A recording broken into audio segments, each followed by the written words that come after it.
네, 안녕하세요. 죄송합니다. 목소리가 너무 크게 나오네요. 네. 네, 안녕하세요. 저 한국경제신문의 임원기입니다. 만나서 반갑습니다.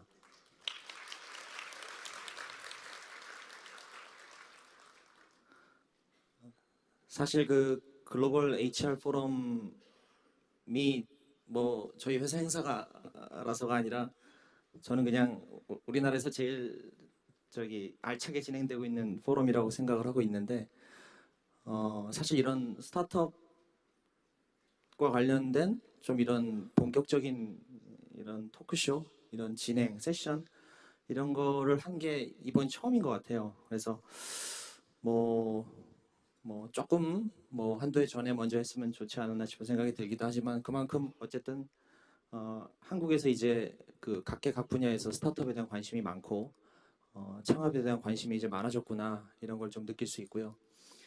오늘 그 주제는 뭐 여러분들 익히 알고 오셨겠지만 창업인데 스타트업을 창업하다. 그런데 어, 주제를 좀 모르겠습니다. 여러분들이 어떤 기대를 하고 오셨을지 모르겠는데 그 흔히 생각할 수 있는 어떤 뭐 성공의 비결, 어떻게 저 사람들이 성공을 했을까 그런 쪽으로 잡지는 않았습니다.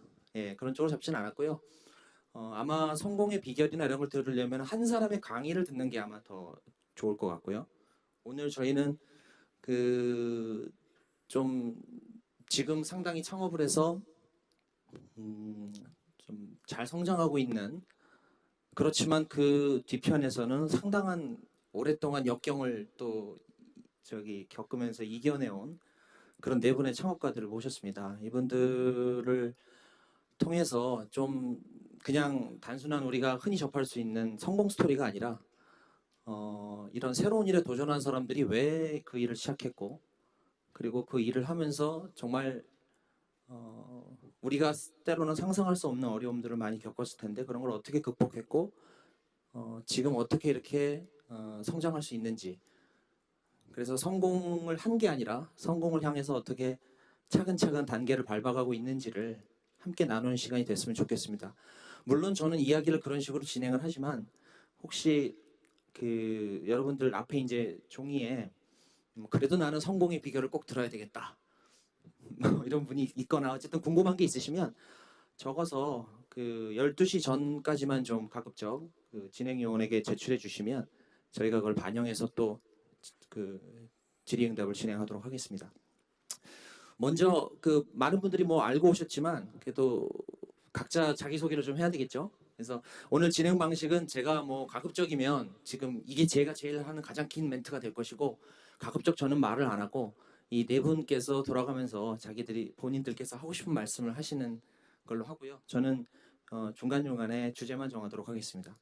먼저 일단 저기 그 배달의 민족 아니 우아한 형제들이죠. 우아한 형제들의 김봉진 대표님부터 차례로 좀 이분들이 아마 1분 스피치 이런 거 되게 잘하실 거예요. 그죠? 잘 못하는데. 네. 각자 자기소개를 좀 부탁드리겠습니다. 네, 안녕하세요. 반갑습니다. 네. 저는 배달의 민족을 만들고 있는 우한 형제들의 김봉진입니다. 이렇게 만나 뵙게 돼서 반갑습니다. 네, 감사합니다.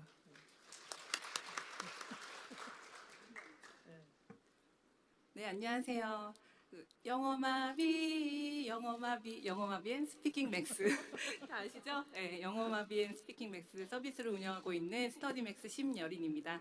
만나서 반갑습니다. 안녕하세요.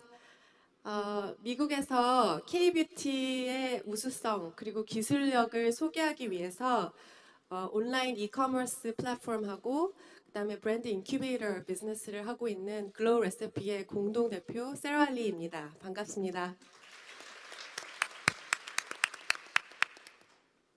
네, 안녕하세요. MBT의 대표를 맡고 있는 박수근입니다. 저희 MBT라는 회사는 그 넥스트 빅띵을 만들고자 꿈을 꾸는 사람들이 모인 회사이고요. 다른 대표님들도 그 징글을 말씀하셔서 저희도 이제 안 밀면 손의 캐시슬라이드라는 서비스를 운영을 하고 있습니다.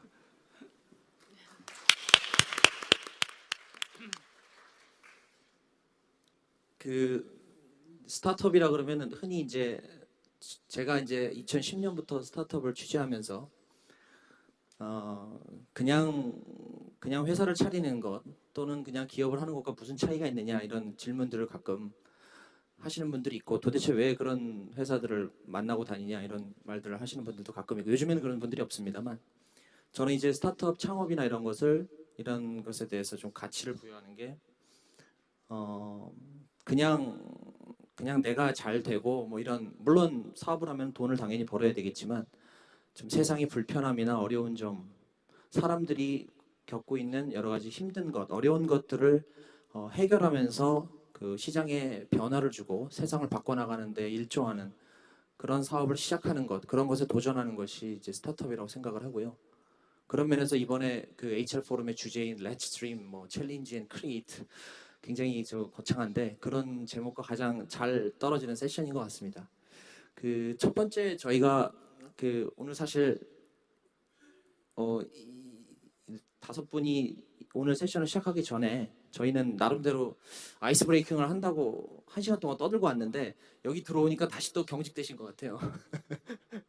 이 자리가 워낙 좀 너무 많은 사람이 앉아 있고 스타트업 대표님들이 아무래도 이런 자리에 좀 익숙하지 않을 수도 있는데 좀 처음에는 좀 그 각자의 그 스토리를 좀 그 말하는 시간으로 하겠습니다. 너무 이렇게 왼쪽에서 오른쪽에 순서 따지지 마시고요. 생각나시는 대로 좀그 편하게 얘기해 주셨으면 좋겠고 그 대부분의 여기 나와 계신 분들은 사실은 이제 제가 다 이제 그 모셨습니다. 그러니까 왜 모셨냐면 이분들이 나름대로 어떤 그 창업을 하게 된 스토리가 좀 풍부하고 또 밖에서 볼 때는 많이 성공을 한 회사처럼 보이지만 실제로 성공을 하고 있지만 그 안에서는 굉장히 많은 그 고난의 시간을 겪었고 그래서 할 이야기들이 많을 것이다 이렇게 생각을 했고요. 그 먼저 이제 그 너무 자기 소개를 간단하게 해주셔서 제가 이제 그 사례로 예시로 하나 질문을 이렇게 드릴게요. 이제 김봉진 그 배달의 민족 대표님 같은 경우는 그 여기 아마 다 써보셨죠? 안 써본 사람 손 들어보시면 아마 없네요. 다 써봤다는데요. 그 배달의 민족을 이제 만드셨는데 이분이 그 디자이너예요. 맞죠? 네, 맞습니다. 디자이너시고 스스로 자신의 정체성을 경영하는 디자이너다. 이렇게 하고 있고 그 전에 경력도 네이버에서 디자이너로서 생활하셨는데 사실 그런 분이 그 배달앱을 만들었다는 게 좀 사실은 좀 생뚱맞다는 생각이 좀 들 수도 있어요. 그래서 그렇죠. 왜 무슨 생각으로 어떻게 아이디어를 얻어서 이런 일을 시작하셨는지 좀 말씀해 주세요.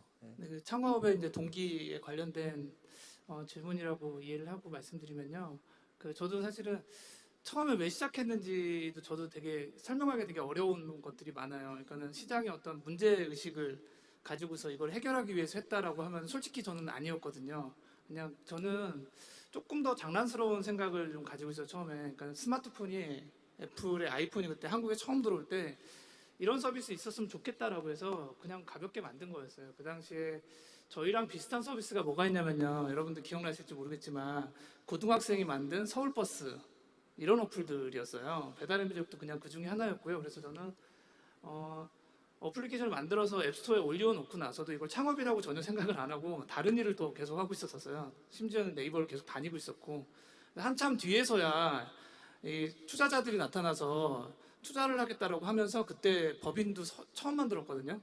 그러면서 이제 창업이 된 케이스라서 저 같은 경우에는 좀 약간 특이한 케이스라고 생각할 수도 있을 것 같은데 이제 서비스를 만들면서는 이거는 하나 있어요. 저는 이제 회사를 만든다는 것보다는 브랜드를 굉장히 어렸을 때부터 만들고 싶었어요. 그러니까 디자이너로 계속 일을 했었고 디자이너로서 하고 싶은 것들이 굉장히 나만의 브랜드를 만들고 싶다라는 이게 강했기 때문에 그래서 지금 배달의 민족도 약간 브랜드의 관점에서 굉장히 많이 접근을 하고 있어요. 여러분들이 보시면 이상한 광고들도 만들고 폰트들도 만들고 배달 음식이와 전혀 상관없는 아트 프로젝트도 하고 이런 것들이 뭔가 저를 표현하거나 우리 회사, 우리 서비스를 정체성을 만들어 나갈 수 있는 브랜드라고 생각하고 있는데 굉장히 재미있는 게 성공한 브랜드는 그 기업이 성공해야지만 가능해요.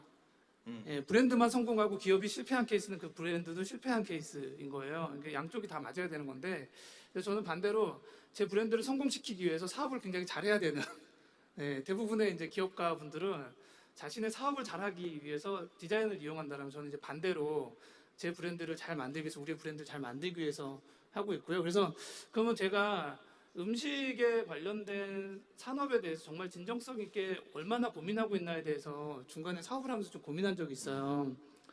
내가 어렸을 때부터 음식에 대해서 이 시장의 문제점에 대해서 그렇게 깊게 고민했었나? 솔직히 저는 아니었던 것 같아요. 근데 부모님이 한 25년 정도 자영업 하시면서 음식점은 하시긴 하셨는데, 그래서 저는 반대로 이런 일 다시는 하지 말아야겠다라는 생각에서 결국엔 우리 부모님도 이제 안 좋- 부모님을 보면서 예, 음식 장사 같은 거는 절대 하지 말아야겠다 해서 그런 일을 한다라는 거 생각도 못 했었는데, 일본의 츠타야라는 서점 있잖아요. 마스다무네 야키가 만든. 근데 그분이 얘기한 게 저한테 굉장히 감명 깊었는데, 그분이 이제 책에 관련된 문화, 그러니까 독서에 관련된 문화를 츠타야라는 서점으로 이제 새롭게 디자인을 한 거죠. 그래서 최근에 이제 책 중에 지적 자본론이라는 책이 있어요. 그래서 디자인은 이제 본질적인 가치다라고 이제 거기서 선언하고 있는데, 그 책을 보면서 저도 대한민국의 음식 문화를 새롭게 디자인하는 곳이구나 이렇게 정의를 내리고 있고요. 음식에 관련돼서는 하면서 이제 찾게 된 건데 여러 가지가 있었어요. 세상에서 IT 기술이 되게 많이 발전하면서 많은 분야들이 발전했었는데 그 중에 한 분야가 이제 커머스 분야인데 그 중에 이제 이커머스가 많이 발전을 했죠. 그래서 우리가 알고 있는 뭐 지마켓이라든가 옥션이라든가 지금 쿠팡이라든가 뭐 미국에는 아마존이라든가 뭐 알리바바라든가 이런 회사들이 있는데, 그런 회사들이 계속 진화하면서도 처음엔 책으로부터 시작했고 그다음에 이제 박스에 담을 수 있는 물건들, 옷이라든가 구두라든가 전자제품 이런 것들로 갔다라면은 그 다음 단계가 온라인에서 음식이 유통될 수 있지 않을까라는 생각을 가지고 있고요. 음식이 온라인에서 유통되는 세상이 온다라면은 좀 더 많은 것들이 좋아질 수 있지 않을까? 이런 것들을 문제의식은 사실은 나중에 찾게 된 케이스고요. 저게 이제 거기에 집중하고 있는 케이스입니다. 처음에는 사실 이제 배달 앱 네네. 그때 제가 처음에 저기 창업한 지 한 1년이 안 됐을 때 회사에 찾아갔을 때는 네. 길거리 수많은 전단지를 네. 앱으로 만들어서 휴대폰에 스마트폰에 넣겠다 뭐 이런 컨셉으로 맞아요. 말씀을 네. 하셨는데, 그 뒤로는 지금은 이제 어떤 뭐 푸드테크라고도 하고 어쨌든 네네. 음식에 대한 그렇죠? 음식과 좀 기술을 접목한, 그래서 흔히 창업하면 제일 대박이 난다는 그 의식주 중에 하나를 네, 그렇죠. 네.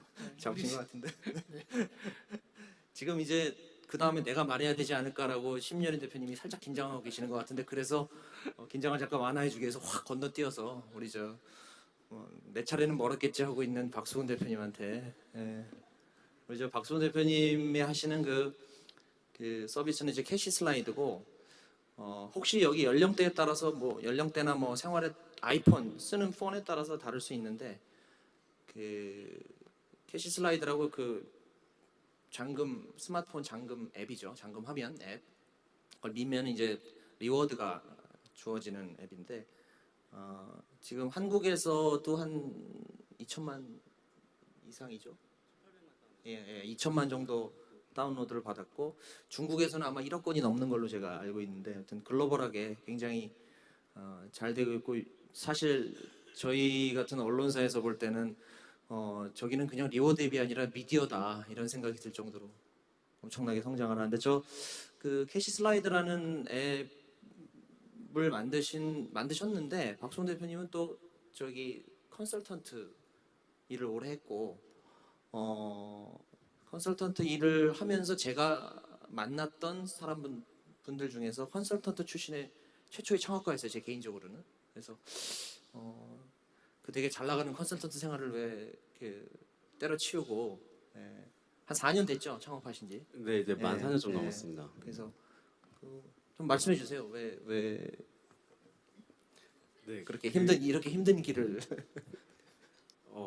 사실 뭐 저희 MBT라는 회사도 어떻게 보면 창업하게 됐던 계기가 좀 일반적인 케이스는 아니었던 것 같고요.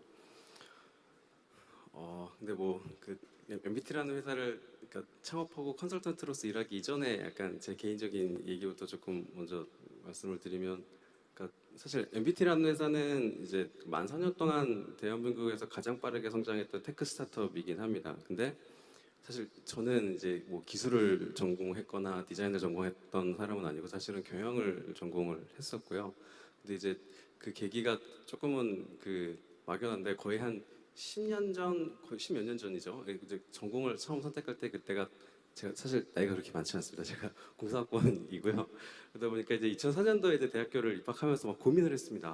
어떤 좀 걸 전공을 뭐 결정을 하지 않았는데 그때 당시가 딱 돌이켜 보시면 뭐 네이버, 다음, 구글, 아마존, 네 그런 회사들이 막 이제 1세대 그 스타트업들이 막 스포트라이트를 받던 시절이어서 그런 게 되게 어린 마음에 되게 멋있어 보였습니다. 그래서 너 저런 걸 해보고 싶다 해서 사실 되게 막연하게 네, 이제 경영학을 선택을 하게 됐는데 사실 경영학을 전공한다고 스타트업을 하게 되는 게 전혀 아니었는데 그렇죠. 근데 이제 저는 되게 운이 좋게도 그 대학 시절에 그 이제 운 좋게도 이제 거의 이제 정말 지인 아시는 형님들이 하시는 스타트업에서 실제로 일을 해볼 기회가 좀 있었었고요.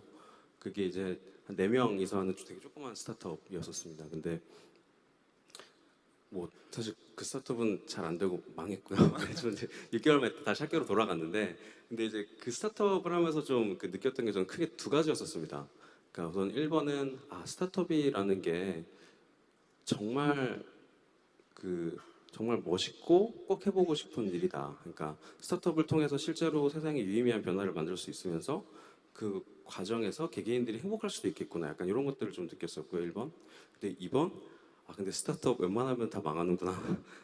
이게 주먹구구를 하면은 다 망하는구나. 네, 그래서 사실 스타트업이 기술과 아이디어도 되게 중요하긴 하지만 그런 통해서 제품으로 만들고 그런 것들을 시장에 전달하고 그리고 유지 가능하게 수익화를 하는 것들이 너무 어려운 일이구나. 그래서 내가 너무 많이 부족하구나 이런 것들을 좀 느끼고 학교로 돌아갔고요. 그래서 저는 이제 학교를 졸업했던 시절이 2010년입니다. 그래서 이제 2010년에 사실 솔직히 말씀드리면은 창업을 되게 해보고 싶었는데 겁이 나서 네 못했습니다. 네 못했고 그래서 좀 어딘가 많이 가서 좀 배워봐야지, 좀 성장을 해봐야지라고 이제 해서 고민을 해서 선택했던 게 사실 컨설팅 회사였고요. 뭐 그 사실 뭐 컨설팅 회사에서 이제 어떤 일을 해주냐라고 하면은 이제 주로 이제 우리나라 이제 대기업들에 나가서 이제 뭐 굵직굵직한 뭐 전략 프로젝트, 해외 진출 프로젝트 이런 것들을 2, 3개월씩 해주고 나오는 그런 일들을 합니다. 그래서 저는 이제 컨설팅 회사에서 한 2년 반 정도 일을 했는데요. 뭐 그 2년 반 동안 많이 배웠습니다. 많이 배우기도 하고 나름 일도 되게 재밌었고요. 그리고 뭐 사회 초년생으로서는 연봉도 많이 받았습니다. 네, 그래서 되게 재밌었는데 근데 한 일을 하다가 보니까 근데 계속 그런 그 가슴 한 구석에서 계속 먹먹한 느낌이 계속 있더라고요. 그래서 그게 왜 이렇게 답답하지? 뭐가 이렇게 먹먹하지를 좀 고민을 해봤는데 그게 이런 고민이었습니다. 그러니까 그때 당시에 그 제 주변에 너, 그러니까 너무 뛰어나신 분들이 많으시더라고요. 너무 뛰어난 개개인들이 정말 뛰어난 역량과 열정을 가지고 그 일을 하시는데 근데 결과적으로 다 실패하셨습니다. 그게 그 개개인들이 원하시는 유의미한 변화를 만들어내지도 못하고 그 과정에서 개개인들이 행복하지도 못했던 것 같습니다. 그리고 뭐 그게 뭐 제 자신이기도 했던 것 같고요. 그래서 그걸 왜 그럴까를 계속 고민하다 보니까 그게 일종의 개인의 문제라기보다는 오히려 조금 더 구조적이고 시스템적인 문제라는 생각이 좀 들었고요. 이미 다 그 만들어져 있는 시장 구조, 이미 다 고착화되어 있는 그 조직 구조나 기업 문화들 때문에 개개인들의 한계가 되게 많이 존재한다라는 생각을 좀 했었고, 그래서 이미 다 만들어져 있는 커런트 빅띵이 아니고 그 그러니까 더 많은 변화와 도전들이 있을 수 있는 넥스트 빅띵이라는 걸 좀 만들어 보고 싶다라는 그런 막연한 생각으로, 네, 그런 막연한 생각으로 그때 당시 이제 공동 창업자들 4명이 다 회사를 다니고 있었는데 다 그만두고 일단 이런 걸 넥스트 빅띵이라는 걸 만들어 보자 하고 이제 창업을 하게 됐습니다. 그래서 사실 뭐 되게 무모하게 뭐 할지 모르겠는데 일단 한번 모여서 우리 창업을 해보자 해서 이제 MBT라는 네, 회사를 만들게 됐고요. 그리고 나서 저희는 이제 특이하게 이제 뭐 키슬라이드라는 그 제품들을 다들 모여서 그때부터 기획을 하기 시작했습니다. 그래서 뭐 넥스트 빅띵을 만들려고 하면 우선은 시작점이 있어야 될 텐데 뭐부터 좀 시작을 해볼까? 아마 세상에 그 넥스트 빅띵은 세상에 큰 변화가 나오는 그런 시기에 많이 나오게 될 거야. 근데 그때 2012년에 창업을 했었으니까 앞으로 뭐 적어도 5년에서 10년 동안 넥스트 빅띵들은 모바일에서 나올 거야. 그럼 모바일에서 어떤 문제들이 좀 우리가 해결할 만한 큰 문제들이 좀 있을까라고 했을 때 생각했던 게 뭐 커머스, 교육, 게임 등등 많은 문제들이 있었다고 생각했지만 그 중에서 특히나 저희가 그러니까 아무도 지금 해결하지 못하고 있고 그리고 저희가 접근할 수 있는 문제들이 모바일에서 새로운 형태의 미디어가 필요하지 않을까라는 생각이었습니다. 사실 어떻게 보면 1990년대로 돌아가면 조선일보나 중앙일보 같은 이제 그 현관문을 열고 나가면 바로 떨어져 있는 그런 그 신문들이 미디어였다고 하면 2000년대에는 PC를 켰을 때 나오는 첫 화면에 나오는 그 네이버와 다음과 같은 포털들이 미디어 역할을 했다라고 하면 그 2010년도 모바일 시대에는 모바일의 첫 화면을 활용한 새로운 형태의 미디어들이 나오지 않을까라고 그렇게 생각을 했던 거고요. 그래서 이제 뭐좀 거창하게 새로운 그 형태의 모바일 미디어를 만들어 보자고 키스라이드를 시작을 하는데 뭐 지금은 이제 그뭐 200만이 넘는 유저들과 다양한 파트너들과 함께 그런 작업들을 할 수 있지만 그리고 저희 90분이 넘는 저희 MBT의 구성원들과 근데 그때는 옥탑방에서 이제 4명이 모여 있으니까 할 수 있는 게 없었습니다. 그래서 우리가 할 수 있는 가장 날카롭고 뾰족한 그거부터 시작을 해보자. 당신의 첫 화면을 저희에게 빌려주시면 저희가 가장 직접적인 혜택, 그러니까 리워드 포인트나 혜택을 돌려드릴게요.부터 제일 핵심에 집중해서 시작을 해보자라고 시작을 해서 그게 이제 키스라이드라는 서비스로 런칭을 하게 됐고요. 다행히 이제 운 좋게도 날카롭고 뾰족한 기획 때문에 시장에서 빠른 성장을 할 수 있었고 지금은 키스라이드라는 제품은 뭐 이제 9.1.4 버전까지 계속 꾸준히 업데이트를 하면서 저희가 풀고자 했던 그런 새로운 형태의 모바일 미디어들을 만들어 나가기 위해서 하나씩 계속 제품들을 만들고 서비스를 개선시켜 나가고 있습니다.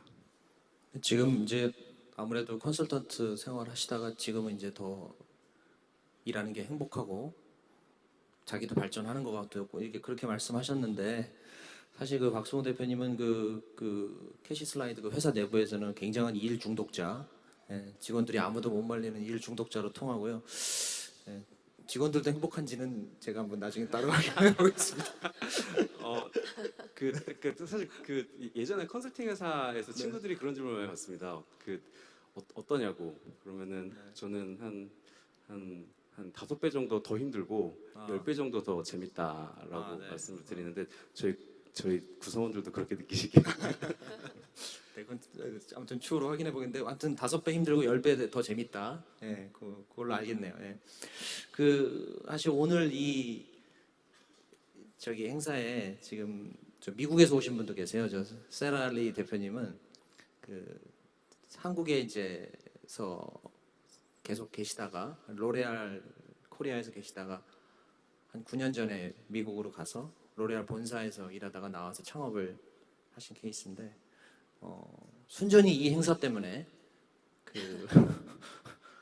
뭐 엄청 먼 아무튼 미국에서 뉴욕에서 여기까지 날아오셨는데 그래서 말씀을 좀 많이 하실 준비가 돼 있을 것 같은데 우리 사실 세라리 대표님은 제가 그래서 제일 여기 오신 분들 중에 제일 잘 모릅니다. 거의 물리적인 거리도 있었고 그래서 오늘 저도 궁금해요. 왜 로레알 코리아 물론 세라리 대표님은 제일 연관된 일을 하시는 거죠, 그렇죠? 근데 어떤 문제의식이나 어떤 점을 발견하셔서 그렇게 창업을 하셨는지 그리고 창업을 하시고 나서도 또 굉장히 센세이션을 일으켰어요. 미국의 샤크탱크라는 일종의 한국어로 말하면 뭐죠? 무슨 오디션? 뭐 이런 그런 투자 유치 그렇죠. 리얼리티 프로그램이요. 그런 프로그램에 나와서 또 히트를 치셔서 갑자기 순식간에 또 유명해지셨고 그래서 어떤 계기가 이제 이 길로 이끌었는지 저도 처음 듣는데 한번 좀 말씀을 해주시죠. 네. 우선 저는 한국에서 일을 시작했었어요. 한 12년 전에 로레알 코리아에 대학교 시절 인턴으로 시작해가지고 화장품에 대한 열정과 사랑을 너무 많이 느껴서 회사에 입사하고 굉장히 열심히 일을 한 후에 미국 본사로 발령을 받았었어요. 한 3, 4년 이후에. 그래서 그때 이후로 마케팅 그리고 제품 개발 등의 일을 했었는데 제품 개발을 특히 할 때 한국 기술, 그다음에 한국의 그런 컨셉, 그리고 한국 화장품의 여러 가지를 회사 입장에서 글로벌 회사 입장에서 벤치마킹도 하고 그다음에 영감도 많이 받고 있었어요. 저도 모르게 항상 뭔가 새로운 출시 제품이 필요할 때는 한국을 보게 되더라고요. 근데 제가 한국 사람으로서 그런 게 너무 자랑스러웠고 그리고 앞으로의 제품 개발팀 같은 경우는 한 3년, 5년 향후의 그 퓨처 프로젝트까지 다 이제 예상을 해야 되는데 언제나 그 퓨처에는 한국이 넘버 원으로 항상 자리를 잡았었어요. 그래서 저도 모르게 글로벌 브랜드인데도 기술력, 그다음에 그 제조업체라든지 이런 파트너사는 항상 한국 회사랑 일을 하게 되고 아니면 한국 회사에서 아이디어를 얻어서 그 글로벌 회사의 R&D랑 같이 이렇게 똑같이 한번 해보면 어떨까라는 얘기도 많이 했었고 예를 들면 예전에 비비크림이 엄청 유행했었죠. 근데 그게 한 6년 전부터 미국에서 굉장히 센세이셔널한 카테고리가 됐어요. 한국에서는 뭐 10년도 넘게 생긴 카테고리인데 미국 사람들이 너무 놀란 거예요. 어떻게 하면 이렇게 완벽하게 피부를 가꿀 수 있는데 이렇게 간단한 제품 하나로 피부도 보정할 수 있고 선스크린 SPF 50도 되고 메이크업 베이스 되고 정말 이거 아이디어 기발하다. 그래서 아예 제로에서 $200 million 카테고리가 순식간에 됐었어요. 그래서 그때 모든 업계의 사람들이 한국을 봐야겠다. 화장품의 미래는 한국이다라고 얘기하기 시작했는데 거기에 이제 로레알이 넘버원 기업으로서 항상 이걸 앞서 나갔어야 되는 프레셔가 있잖아요. 그래서 저희가 한국에 직접 출장도 많이 오고 아니면 한국에 와서 명동이나 뭐 가로수길을 걸어가면서 올리브영이나 롭스 같은 데 들어가서 넘버원 제품 뭐냐고 물어봐서 엄청 많이 사가서 연구하기도 하고 그런 이제 몇 년 동안의 그 과정을 거치다가 보니까 한국 기술이 외국 브랜드 안에 약간 숨겨져 있지 굳이 코리안 테크놀로지로 알려져 있지 않다는 거를 보고 좀 안타까운 마음이 들었어요. 그리고 게다가 그 시점에는 이게 한 3, 4년 전 일인데 시트 마스크도 굉장히 유행을 하고 있었고 사람들이 한국 제품을 써보면 정말 효과도 느끼고 효능도 느낀다는 그런 테스티모니얼도 많았고 그래서 그거를 보고 기회를 봤죠. 제가 같은 회사에서 이제 친구를 10년 전에 만났는데 저희 공동 대표인 크리스틴 장이라는 친구하고 우연히 브레인스토밍을 하다가 이런 거를 아예 그냥 우리가 가져와서 소개하고 한국 브랜드를 알리는 역할을 하는 게 어떨까. 그리고 한국 기술력이 이렇게 좋은데 외국 회사의 그런 그림자에 있는 게 아니라 자랑스럽게 한국 브랜드, 그다음에 코리아라고 내세워서 하는 게 어떨까. 그리고 아마존이나 이베이에서 팔리는 프로모션용 제품이 아니라 실제로 스토리가 있고 컨텐츠가 있고 정말 퀄리티가 좋은 제품이라는 거를 자랑스럽게 알리자라는 그런 마음이 생겼어요. 그래서 저희가 2년 전에 2014년 말에 글로우 레시피라는 회사를 설립하게 됐는데요. 그때 제일 처음에는 일단 이커머스로 시작을 했어요. 왜냐하면 이제 온라인으로 저희가 컨텐츠나 여러 가지를 제공을 하고 싶었고 그 다음에 한국에 있는 탑 퀄리티 브랜드들을 큐레이션해서 우리가 어떻게 보면 편집샵을 차린 거죠. 그래서 미국 사람들한테 우리가 알고 있는 미국 시장에 대한 지식과 그리고 미국 소비자에 대한 이해도를 최대한 활용해서 컨셉이나 이런 것도 좀 미국 시장에 잘 맞는 거 위주로 하자라고 시작을 했다가 더 큰 기회가 있는 거를 저희가 본 게 세포라라든지 얼타, 메이시스, 블루밍데일스 이렇게 큰 백화점에서도 K-뷰티에 대해서 관심이 있다는 거를 알게 됐어요. 그래서 저희가 그런 백화점하고 파트너를 아예 맺어서 한국에 조금 어느 정도 규모가 있고 테크놀로지가 굉장히 뛰어난 브랜드 위주로 브랜드 인큐베이션을 하기 시작했습니다.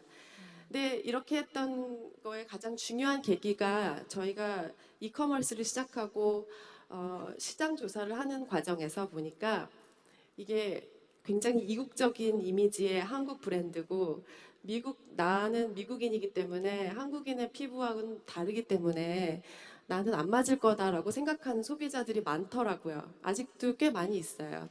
근데 그런 인식을 깨뜨리고 싶었고 그러기 위해서는 좀 이렇게 파워풀한 파트너와 함께 대형 리테일러에 입점을 시켜서 거기에 단순히 이거는 한국에서 온 재미있는 특이한 브랜드다라는 스토리가 아니라 미국 사람들의 다양한 인종과 다양한 피부톤과 타입에 맞는 정말 전략적이면서도 효능이 뛰어난 제품이라는 거를 교육시킬 기회가 생겼던 거죠. 그래서 저희한테는 그게 굉장히 의미가 컸는데 그래서 예를 들면 국내 이제 잘 아실 대기업들하고도 파트너를 맺어서 세포라라든지 얼타에 전략적으로 입점을 시켰고 굳이 한국 뷰티라는 거를 제일 먼저 내세운다기보다 정말 뛰어난 기술력이 있는데 by the way 한국에서 만들어진 뛰어난 제품이다 이렇게 포지셔닝을 해서 알리기 시작했어요.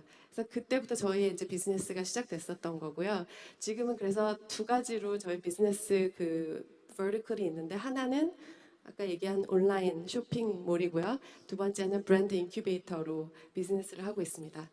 근데 그 한국 화장품이 이제 뭐 아모레퍼시픽이나 뭐 해외에 이제 인기가 많은 제품들이 많고 중소기업들이 만든 제품도 인기가 많고 이러다 보니까 한국 화장품을 수입해서 해외에서 판매하는 그런 그 채널도 많지 않나요? 그런 굉장히 그런 그냥 채널들이- 상식적으로 좀 많을 것 같은데 네, 그런 그러니까 데랑 좀 수입해서 유통을 시키는 회사들은 꽤 있어요.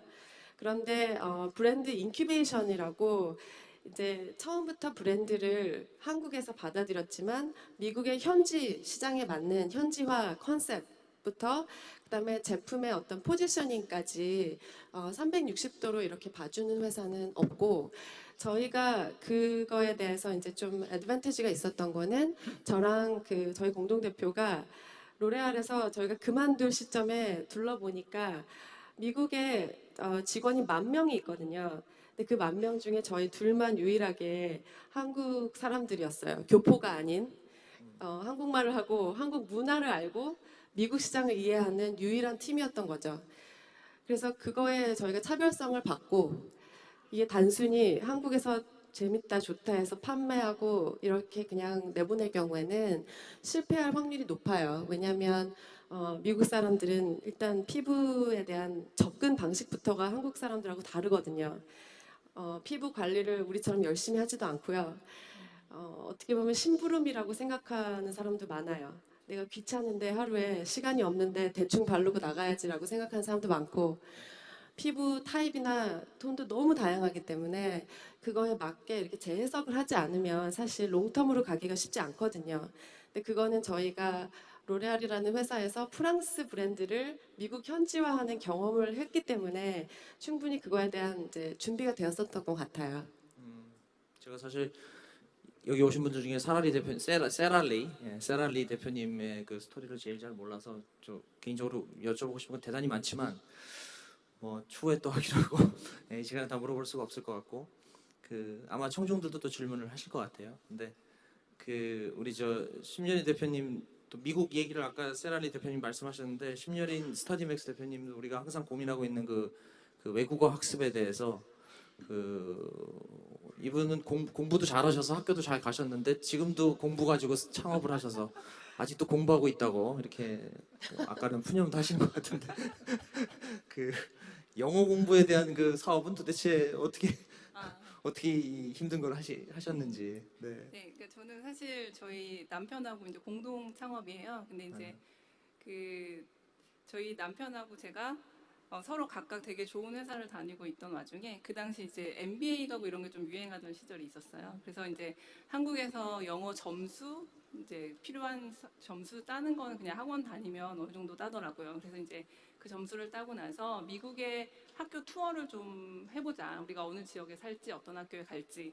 그래서 이제 미국 비행기 티켓을 끊고 딱 갔는데 전 너무 놀란 게 저는 그래도 어느 정도 제가 영어 공부하는 거 재밌어 했고 잘했다고 생각했는데 진짜 공항 들어가는 그 입국 심사대부터 뭐 그냥 단순히 며칠 머물 건지 어디 머물 건지 뭐 하러 왔어 뭐 이런 건데 말이 안 나오더라고요. 그래서 진짜 이거 거기서 영어 마비가 나왔군요.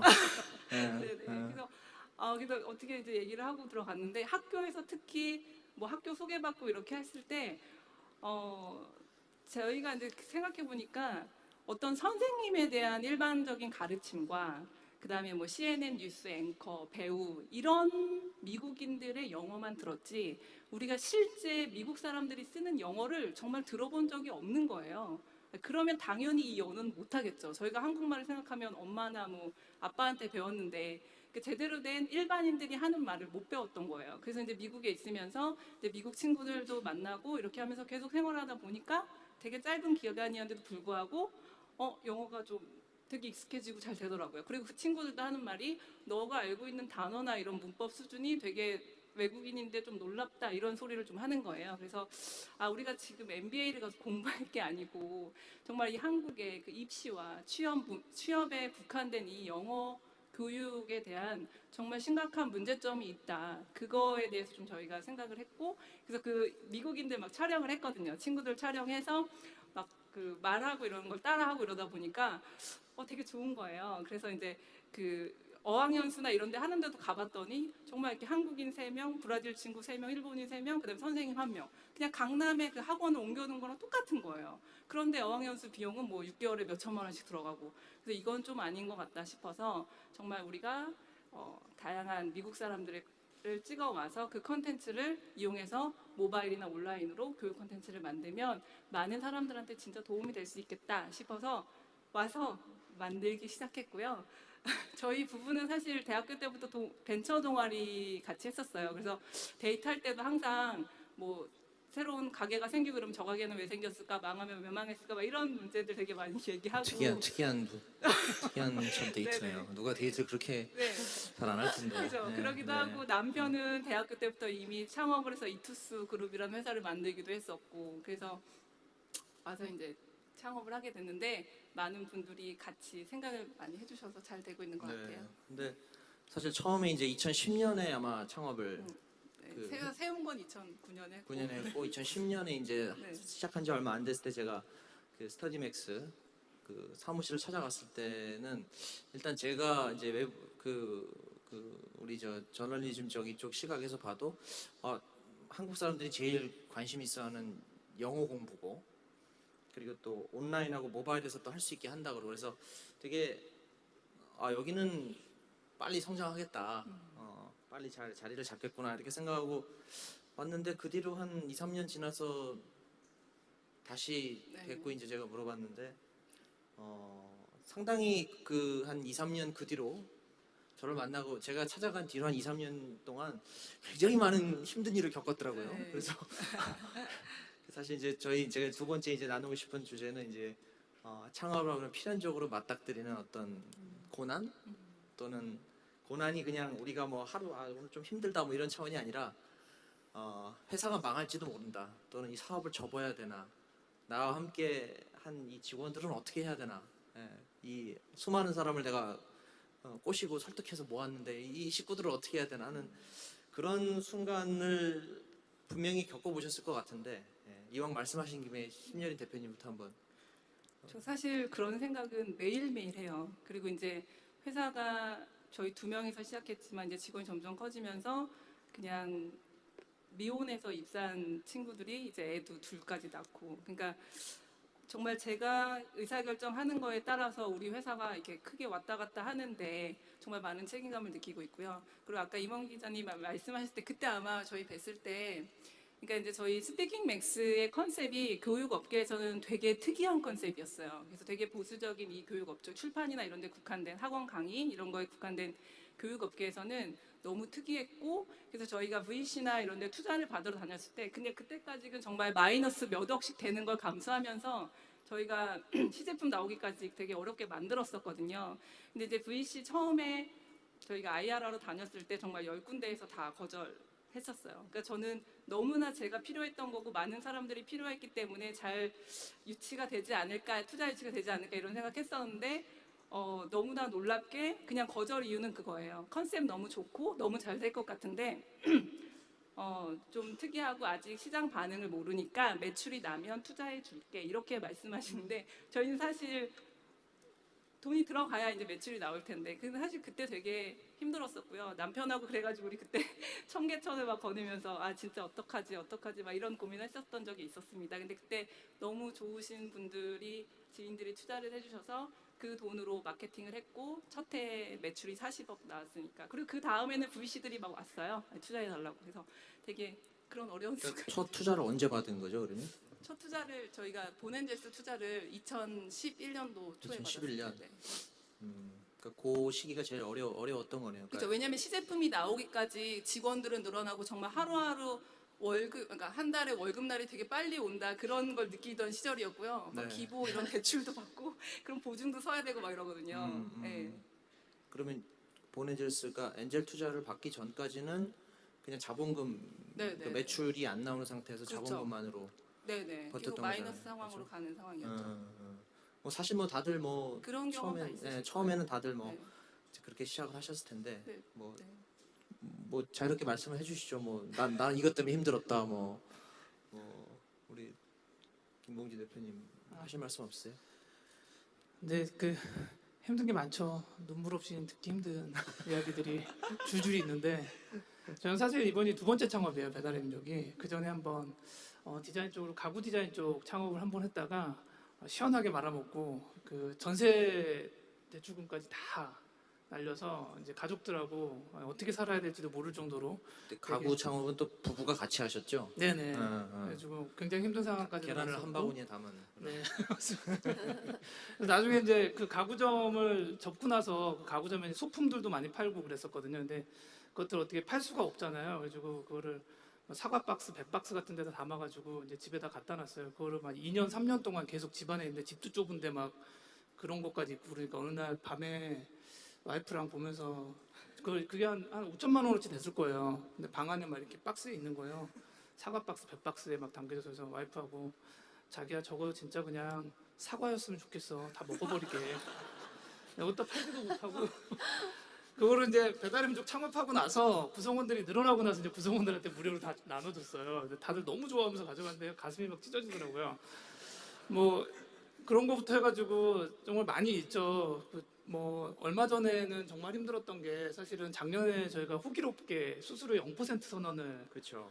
했었어요. 매출을 날리겠다는 선언을 한 거죠. 네, 매출액의 30%를 우리가 날리고 뭐 다시 한번 해보겠다라고 했는데 저희도 뭐 제가 뭐 이런 그런 결정을 할 때는 안에서 전략팀이라든가 여러 이제 팀들이 다 돌아서 이제 포캐스팅을 해보잖아요. 매출이 어떻게 될지에 대해서 해보는데 가능할 것 같다라는 생각을 하고 했어요. 그래서 한 3개월에서 4개월 정도면은 매출액이 다시 전환될 거다. 고객들이 다시 우리를 사랑해주고 많이 써줄 거다라고 생각했지만 저희의 예상과는 다르게 고객들은 한참 더 늦게 움직이기 시작하더라고요.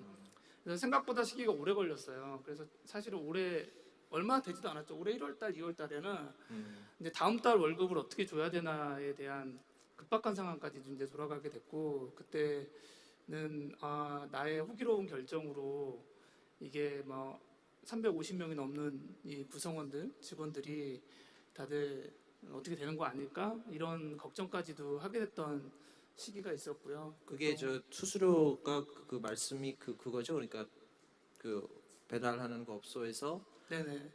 배달의 민족을 통해서 소비자가 주문을 하면 네. 거기서 이제 주문 금액의 일정 부분을 그렇죠, 그렇죠. 수수료 형태로 이제 네. 업소로부터 받는 건데 네. 배달의 민족 그 우아한 형제들이. 근데 사실 그게 그 제일 중요한 매출 네, 기반 아닌가요? 네, 그랬었죠. 이제 그게 이제 계속 사실은 여러분들이 아는 거랑 좀 다르게 또 그게 이제 뭐 9시 뉴스라던가 이런데 자꾸 보도가 되면은 매출액이 더 올랐어요. 되게 이상하게 이게 시장이 약간 달라요. 매출이 또 올랐다고요? 예, 올라요. 이런 어, 안 좋은 뉴스거리가 또 나가면은 어. 회사의 매출이 또 올라요. 그래서 그걸 또 포기하는 게 되게 어려운 거예요. 그래서 진짜. 악플이 원래 무플보다 그렇죠. 낫다는 게. 예. 뭐 그래서 이제 되게 힘든 상황을 많이 겪었고 뭐 그런 수수료 이슈 때는 막 개인적으로도 굉장히 힘들었어요. 저희 이제 부모님이 교회 다니시는데 네. 권사님이시거든요. 근데 이제 옆에 권사님이 오셔서 아니 뭐 한 권사님 아들이 이거 한다고 그러는데 뉴스에서 봤는데 이게 무슨 얘기냐 이렇게 물어보면 어머니가 갑자기 거기에 대해서 얘기를 해줘야 되는 이상한 상황까지 벌어지면서 네. 내가 사업을 왜 하나 이런 생각까지 이제 들기도 하고 했었는데 다행히 또 이거가 잘 지나갔어요. 그래서 지금도 이제 매출액이 다시 정상화돼가지고 그때부터 많이 성장했는데 그냥 저는 그냥 어려운 일이 있을 때 평소 때도 근데 와이프랑 얘기를 굉장히 많이 나누는데 와이프한테 아 진짜 너무 힘들다 왜 자꾸 힘든 일이 있을까라고 이제 했더니 와이프가 한참을 이제 고민을 하다가 며칠 뒤에 저한테 얘기를 해주더라고요. 근데 자기야 자기가 창업해서 힘든 게 아니라 제 나이가 지금 41예요. 원래 그 나이가 되면 힘든 거야 그러더라고요. 대기업에 있었으면 구조조정 언제 될지 때문에 또 그것 때문에 힘들 거고 뭐 다른 데 있으면 그것 때문에 힘들 거고 또 식당을 차렸으면 식당 차리는 데 힘들었을 거고 그래서 그냥 창업해서 힘든 게 아니라 사는 게 힘든 거야 라고 얘기했는데 그냥 여러분들 다 힘들잖아요. 근데 그게 되게 위로가 되는 거야. 아, 난 다 힘들구나. 그러면서 좀 위로를 받고 있는 상황이고요. 그래서 제 좌우명이 이번 고비가 지나면 다음 고비가 온다 라는 좌우명. 이번 고비가 지나면 다음 고비가 온다. 네. 이 또한 지나가리라가 아니라 이거 지나가면 또 다음 고비가 온다. 네, 네. 그냥 그 고비를 그냥 받아들이고 어떻게 고비가 지나가기를 기다려도 뭐 별로 낙이 없네요. 근데 그러면 그렇죠. 또 죽어야지 고비가- 끝나는 거지만 뭔가 거기에 대한 이유는 분명히 있을 거라고 생각이 들어요. 저 이제 기독교적 신앙을 가지고 있기 때문에 네. 나에게 이런 일이 이루어지는 거는 반드시 어떤 이유가 있을 거야라는 거를 계속 찾아가는 게 제 인생이라고 또 생각하고 있고요. 그러니까 좀 더 속이 편하더라고요. 네, 김봉지 대표님도 아마 겪었던 어려운 일을 말씀해 보라고 하면 아마 12시 반까지 해도 아마 모자랄 것 같아서 또 이따가 기회가 있으면 또 듣기로 하고 우리 세라리 대표님은 잘 상상이 안 가는데 어쨌든 뭐 무슨 이민 교포도 아니시고 그렇죠? 네, 근데 미국에 가서 이렇게 네. 창업을 하셨는데 완전 잘 상상이 안 가요. 거기서 뭐 사람도 모아야 되고 투자도 받아야 되고 뭐 그런 이유 때문에 이제 샤크탱크에 출연도 하신 게 아닐까 싶은데 네. 뭐 대표적인 어떤 좀 힘든 점이 있었는지 좀 나눠주시죠. 저 같은 경우는 제일 힘들었던 게 제일 처음에 왜 워낙 한국 화장품이 좋다는 거는 이제 아시아에서는 많이 알려져 있잖아요. 한류의 영향도 있고. 그런데 미국 같은 경우는 한류 때문에 화장품으로 이어지지는 않거든요. 한국 연예인이나 뭐 케이팝 스타들이 이렇게 알려진 것도 아니고 뭐 점점 많이 더 알려지고 있지만 그래서 한국에 있는 기업의 그 담당자들을 설득하는 게 가장 힘들었어요, 사실. 미국 시장에 대한 포텐셜에 대해서. 그런 게 의외로 굉장히 회의적이셨어요. 아직도 많은 분들이 그렇게 생각하고 있으시고. 그래서 제일 처음에 저는 당연히 미국같이 큰 시장에 저희가 이걸 서포트해서 런칭해주고 확장해주겠다는데 당연히 이거는 땡큐 하고 같이 점프해야 될 그런 상황이 아닌가라고 생각을 했는데 그게 아니고 의외로 겁도 많이 먹으시고 미국에 대해서 전혀 아는 게 없는데 이거를 과연 지금 시작해서 무모하게 도전하는 게 맞느냐라고 많은 분들이 그렇게 얘기를 하셨고 저희가 뭐 물론 경험이나 이런 게 있지만 어쨌든 스타트업은 제일 처음이었으니까 그거에 대해서 또 저희가 이렇게 좀 프루브 할 수 있는 시간도 없었고 그렇지만 저희는 브랜드 파트너가 있어야지 시작해야 할 수밖에 없는 상황이었고 그래서 약간 그 상황이 조금 애매했어요. 그래서 저희가 한국에 직접 와가지고 브랜드들의 그 콜드콜을 하면서 직접 미팅도 많이 하려고 푸시도 했었고 모르는 회사 같은 경우는 정말 뭐 고객 상담실이나 이런 데 전화해서 해외 영업 그 팀 담당자 바꿔달라 그래서 미팅을 잡아서 그냥 다짜고짜 찾아가는 경우도 있었고 근데 미국이라고 하면 벌써 마음의 문이 많이 닫혀 있으셨어요. 지금은 많이 바뀌었지만 그래서 그 당시에 그 상황이 조금 제일 돌이켜보면 고생하지 않았나 발로도 많이 뛰고 그리고 믿음이 있지 않은 상황에서 그 마음을 돌린다는 것 자체가 굉장히 쉽지 않은 일이더라고요. 게다가 제가 미국에 있고 브랜드들이 한국에 있으니까 와서 같이 뭐 소주 한잔 하면서 얘기할 수 있는 것도 아니고, 그래서 이렇게 한정된 시간 내에서 이렇게 좀 24시간 동안 잠도 안 자면서 전화하고 이렇게 하는 게 가장 힘들었던 것 같아요. 제일 처음에. 근데 지금은 오히려 이제 한국 분들이 제가 외국계 기업만 다녀서 같이 일하는 방식에 대해서 배우는 시간이 필요했는데, 지금 보니까 그런 릴레이션십 관계를 쌓아놓고 그 비즈니스 파트너에 대한 믿음을 키워나가는 게 가장 중요하다는 거를 많이 느꼈어요. 그래서 한국 분들이 이제 처음 만나실 때는 조금 마음의 문이 닫혀 있고 이 비즈니스의 포텐셜에 대해서도 많이 회의를 느끼시지만, 파트너 사람에 대해서 믿음이 생기고 같이 일하면서 이런 시너지가 있는 거를 아시면 그 다음부터는 이제 오히려 더 서포트도 많이 해주고 이러는데, 그런 데까지 이제 몇 달의 시간이 걸렸죠, 처음에. 지금 직원들이 다 그러면 한국 사람, 미국 사람 아니요, 다 섞여 있어요. 백인도 섞여 있죠. 있고 뭐 남자 스코틀랜드 출신의 남자 직원도 있고 흑인 모델 출신의 흑인 여자애도 있고 다양하게 있어요. 네.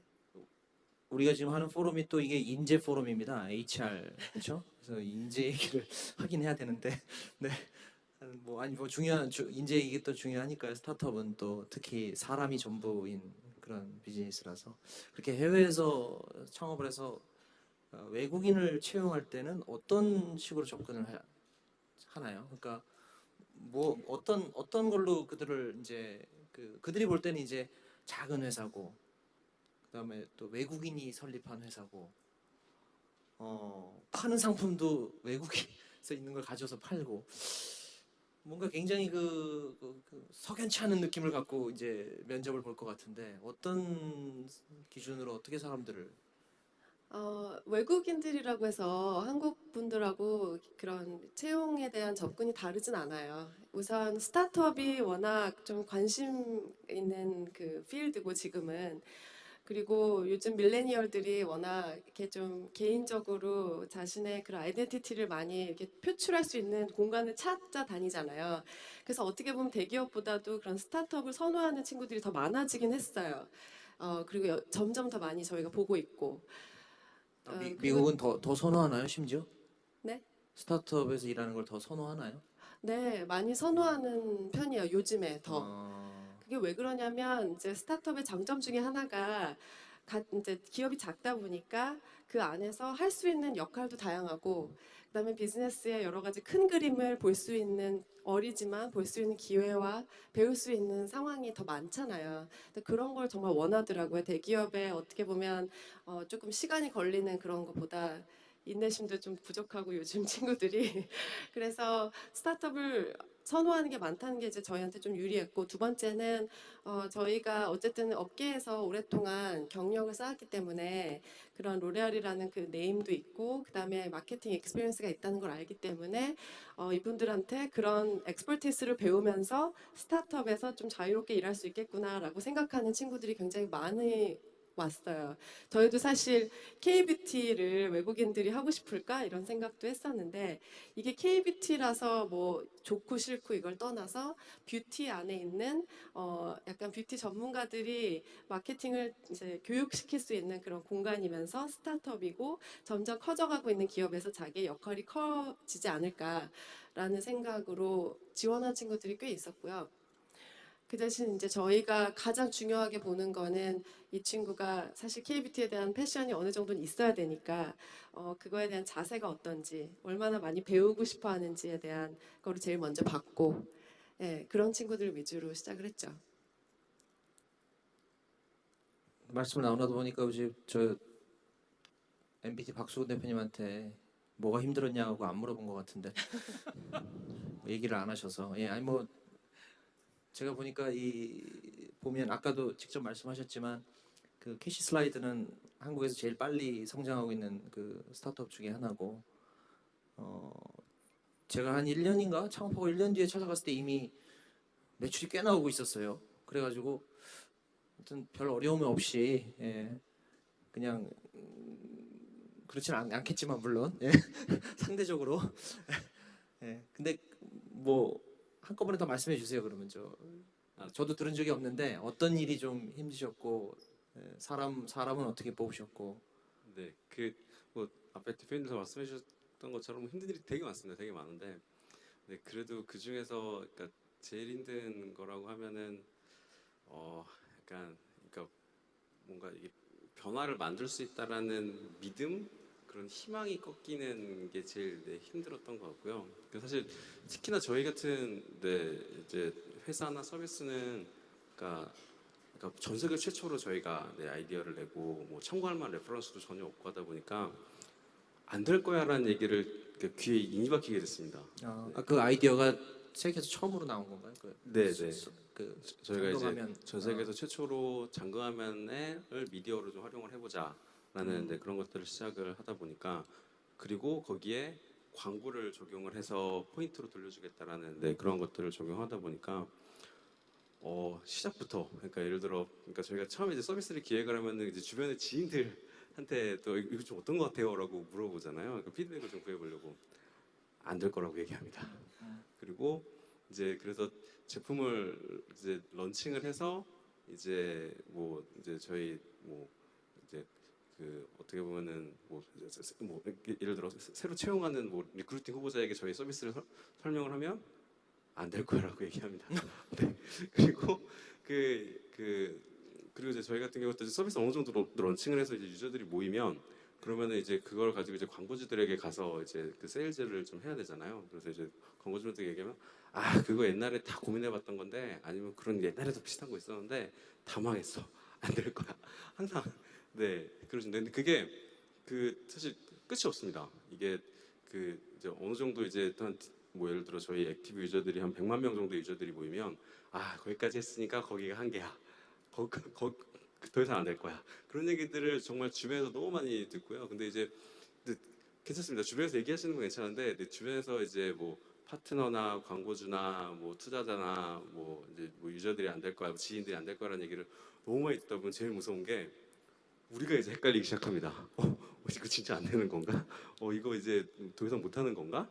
네, 그럴 때가 제일 약간 그러니까 우리가 뭔가 변화를 만들어낼 수 있고 시도를 해볼 수 있다라는 그런 희망이랑 믿음이 흔들리는 시기들이 있고요. 네, 그럴 때가 제일 조금 힘들었던 것 같습니다. 그리고 또 반대로 이제 저희는 또 그런 것들을 또 경험하기도 했는데요. 이게 그러니까 시도 도전을 하는 데 있어서 제일 어려운 게 믿음과 희망이기도 한데, 또 제일 강력한 게 믿음과 희망이기도 합니다. 그게 그래서 조금이라도 뭔가 될 수 있다라는 레퍼런스나 그런 거 트랙 레코드를 만들면 정반대의 현상이 생깁니다. 그래서 쉽게 얘기해서 이제 정말 많은 사람들이 카피캣들을 내게 되는데, 그것도 사실 조금 힘들기도 했습니다. 저희가 서비스를 런칭하고 한 3개월 만에 어느 정도 이제 유저 모객이 좀 되니까 6개월 이내에 국내에서 동일한 서비스를 런칭하는 스타트업들이 한 10개 정도가 나왔었고요. 그리고 이제 1년 내에는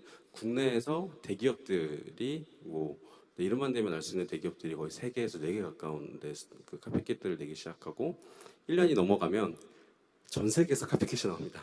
그래서 뭐 중국에서 3개, 미국에서 2개, 곧 있으면 뭐 독일이랑 칠레 저기 뭐 그런 나라에서도, 인도네시아에서도 막 연락이 옵니다. 그러면서 우리가 이거 냈다, 같이 해볼래? 아니면은 뭐 투자해라, 등등등 뭐 그런. 그러다 보니까 그러니까 믿음과 희망을 없는 게 너무 힘들기도 하고, 그리고 그게 되게 강력한 되게 힘을 발휘할 수도 있다라는 것들을 좀 느꼈었고요. 그리고 그런 또 거기서 파생되는 또 치열한 경쟁들까지도 결국에는 이겨내야 된다가 힘들었던 것 같습니다. 그때 사실 창업하시고 1년 좀 지나서 제가 뵀을 때도 저희가 대화를 나눌 때 저도 이제 상식적인 수준에서 봤을 때 그때 몇 가지 말씀을 드렸던 걸로 제가 기억을 하는데, 첫째는 이 캐시 슬라이드라는 그 서비스 자체가 아이폰에서는 이제 구동이 안 되고, 그렇죠? 아이폰이 막아놔서. 그러니까 안드로이드 폰에서만 이제 된다는 제약이, 그러니까 밖에서 보면 일단 꼭 제약부터 봐요, 그렇죠? 한계나 어려움이나 이런 거를 먼저 보게 되는데, 뭐 그런 어려움이 일단 보였고, 그리고 이게 이제 아주 소액의 리워드를 주는 방식인데 너무 그 금액이 몇 원 수준 아마 그랬죠. 뭐 15원, 10원 뭐 이런 것도 있고 100원 물론 100원 이런 것도 있었지만 워낙 소액의 그 리워드를 주는데 그 10대에게는 상당히 어필하겠지만 이거를 나이 드신 분들이 이걸 과연 또는 뭐 직장 생활을 하는 그런 사람들이 이거 너무 금액이 작은데 이거 완전히 저기 어디 뭐라 그래야 되나요? 상당한 골방에서 이렇게 노가다를 하는 것 같은 그런 너무 많은 수고를 해야 작은 그게 생기는 것 같은 그런 느낌을 이제 받아서 그러다 보니까 이제 아마 이게 얼마나 성장을 할 수 있겠느냐 한계가 오지 않겠느냐라는 생각을 아마 상식적으로 그냥 그렇게 본 것 같아요. 근데 말씀하신 대로 그게 또 순식간에 바뀌는 게 어느 날 뭐 시골에 계신 부모님을 찾아갔더니 할머니 할아버지가 앉아가지고 계속 표시 슬라이드를 밀고 있어. 그래서 뭐 하세요? 그랬더니 이제 이거 밀어가지고 리워드 쌓아서 그걸로 그 이모티콘 산다고. 아주 유용하다고 그러면서 굉장히 연령대가 다양한 사람들이 그거를 자기가 다양하게 활용할 수 있는 방법을 찾아가지고 활용을 하는 걸 보면서 또 갑자기 또 인식의 반전이 생기는 거죠. 아 이거 되겠구나. 예. 근데 아마 그런 차원의 그 말씀을 하신 것 같은데, 근데 사실 초반에는 아마 그 부정적인 인식이 훨씬 더 많았을 것이고 지금은 이제 그거랑 비교가 안 되게 이제 성장을 했는데, 근데 저는 이제 아까 잠깐 말씀을 하신 김에 해외에서도 이제 비슷한 서비스들이 많이 나왔다 그랬잖아요. 원래 한국에서 이제 VC분들한테 물어보면 한국은 창업자들이 3쪽짜리 사업 계획서를 들고 와도 맨 마지막 장에는 해외 진출 계획이 나와 있다고 이제 그렇게 얘기를 할 정도로 우리는 굉장히 해외에 대한 열망이 크고 한국 시장이 작다라는 스스로 인식이 있는데 어떤가요? 그러니까 캐시 슬라이드가 해외에 진출한 것도 어떤 그런 필요성인가요?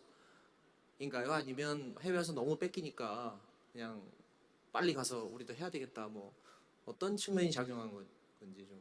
네, 사실 그러니까 뭐 그 결론적으로 그러니까 한국 스타트업들이 해외에 진출한다는 게 너무 어렵습니다. 네, 특히나 뭐 그러니까 이 갖춰져 있는 인프라나 이런 것들을 기반을 해보면 미국 스타트업들이 중국 스타트업들이 해외에 진출하는 것보다 훨씬 더 어렵긴 한데요. 근데 그럼에도 불구하고 저희 이제 MBT는 그러니까 글로벌 시장에 대한 강한 진념을 가지고 있는 회사이고요. 그게 사실 저희 같은 경우는 그러니까 회사의 비전 자체가 넥스트 빅띵을 만들고 싶다라는 그런 회사인데, 근데 이제 제가 한국에서 태어나서 이제 한국 시장에서 이제 서비스를 런칭하고 그 시장의 변화를 만들다 보니까 한국에서만 열심히 하면 넥스트 빅띵은 못 만들고 넥스트 펀띵이 되는구나라는 걸 좀 느꼈었습니다. 사실 아무래도 이제 넥스트 무슨 싱이요? 넥스트 빅띵은 못 되고 넥스트 펀띵 다음 건데 되게 흥미롭고 재밌는 것만 되는구나. 네, 이제 그런 것들을 좀 느끼게 됐고요. 사실 그러니까 결국 그러니까 새로운 아이디어나 제품을 통해서 변화를 만들려고 하는데 그 변화를 만들 수 있는 크기가 너무 제한적이라는 좀 생각을 하게 됐습니다. 그래서 어떻게 보면 당장 바로 옆에 일본 시장만 하더라도 5배, 뭐 중국 시장만 하더라도 거의 20배에 가까운 시장들이다 보니까 그래서 사실 조금 너무 그러니까 배가 아프기도 했습니다. 사실 저희가 해외에서의 이런 카피캣들에 좀 대응도 하고 아니면 저희가 직접 이제 중국 시장에 진출하고 하다 보니까 되게 그러니까 비슷한 변화의 시도로 만들어낼 수 있는 임팩트의 크기가 너무 차이가 있구나. 네. 그래서 사실 어떻게 보면 이미 뭐 한국에서 저희가 운영했던 캐슬라이드라는 서비스보다 이미 중국에서의 서비스들이 훨씬 더 큰 서비스로 성장을 했고요. 네. 사실 해외 진출하면은 뭐 또 하실 말씀들이 있을 것 같은데 뭐 예를 들어 뭐 배달 앱도 해외로 나갈 수 있나요? 그리고 스터디맥스도 전 세계로 나갈 수도 있을 것 같은데 어떤가요?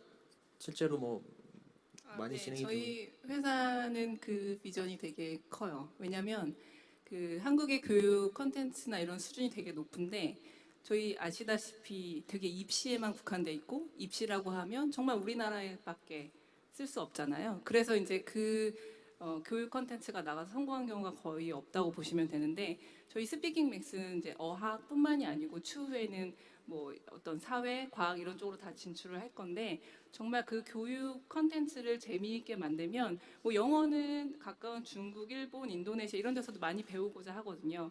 그래서 우리는 영어를 미국인, 영국인, 호주인으로부터 배우는 거기 때문에 영어를 영어로 배우기 때문에 얼마든지 진출이 가능한 서비스라고 생각을 하고 있고요. 네, 그래서 저희도 계속 글로벌 진출을 꿈꾸고 있습니다. 저희는 반대로 많은 분들이 이제 배달 음식 시장이 한국에밖에 없다라고 생각하시는데 실제로 글로벌에서 굉장히 크게 지금 이루어지고 있는 산업이에요. 중국의 월러머도 있고 영국의 저스트잇이라던가 이런 회사들이 크게 있고요. 한국이 큰 시장이기 때문에 반대로 저희는 한국을 지키는 거를 굉장히 잘해야 되는 상황이에요. 지금 저희 경쟁자들도 경쟁 회사들 다 외국 회사이고요. 그리고 더 이제 커지고 있는 게 뭐 딜리버루라던가 우버 이츠 같은 이런 회사들이 이제 한국을 이제 공략하기 위해서 계속 들어오고 있어서 저희는 반대로 한국을 어떻게 잘 지킬까 이런 고민을 하고 있는 회사고요. 한국 시장이 작다라고 말씀하시지만 어떤 서비스들은 도시에서 이루어지는 서비스들이 굉장히 많이 있어요. 특히 IT 관련된 물류 관련된 회사들은 도시에서 이루어지고 있는데 미국에 있는 상위 10대 도시들의 인구수하고 한국에 있는 상위 10대 인구수를 똑같이 따져보면 똑같아요. 그러니까 도시 인구는 거의 비슷해요. 그러니까 도시 인구를 가지고서 사업을 하는 곳이라면 한국이 절대로 작은 시장은 아니라고 저는 평가하고 있어요. 사실 세라리 대표님은 뭐 아예 그냥 뭐 외국에 나가서 창업을 하신 경우라서 뭐 참. 그래도 저희도 글로벌화 하고 싶어 하는 회사고요. 그 누구나 사실 꿈은 다 그렇게 갖고 있잖아요. 그래서 저희가 미국에서 시작했지만 저희 미션은 어쨌든 글로벌 시장이 K-뷰티에 대해서 매료가 돼서 한국 화장품의 진가를 보여줄 수 있는 그런 골을 갖고 있어요. 그래서 최근에는 저희 홍콩의 레인 크로포드라는 백화점에도 사실 입점이 됐고요.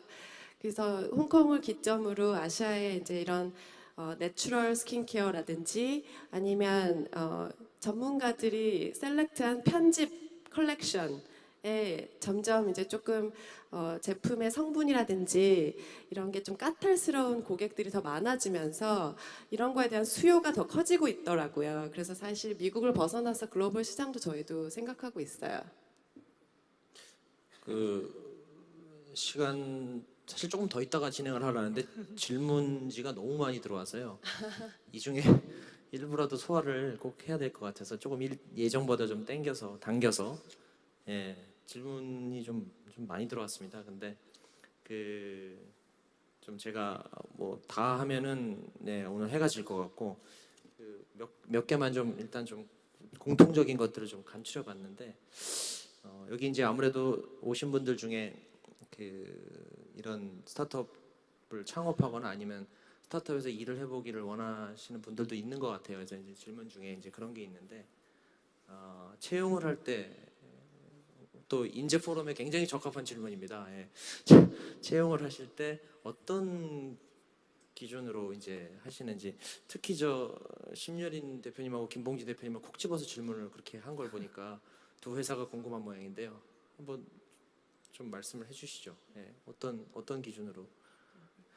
아니 특히 제가 미리 조금 첨언을 하자면 이 배달의 민족 우아한 형제들은 회사가 굉장히 독특합니다. 회사에 한번 가보시면 9시 1분은 9시가 아니다. 되게 멋지지 않습니까? 그렇죠? 9시 1분에 출근하면 안 된다는 거죠. 우리가 벤처기업이라고 뭐 저기 슬리퍼 끌고 10시에 출근하면 되는 줄 알지만 그런 건 아닌 것 같고 나름의 독특한 기업 문화가 있는데 어떤 그 기업 문화가 뭐고 또 어떤 기준으로 보시는지 좀. 그 채용할 때 여러 가지 이제 관점에서 바라보는데요. 뭐 저희만의 좀 노하우가 있다라면은 그냥 인터뷰 볼 때 시작하자마자 그냥 인사하고 나서 바로 물어봐요. 어떤 게 궁금하세요?라고 그냥 물어봐요.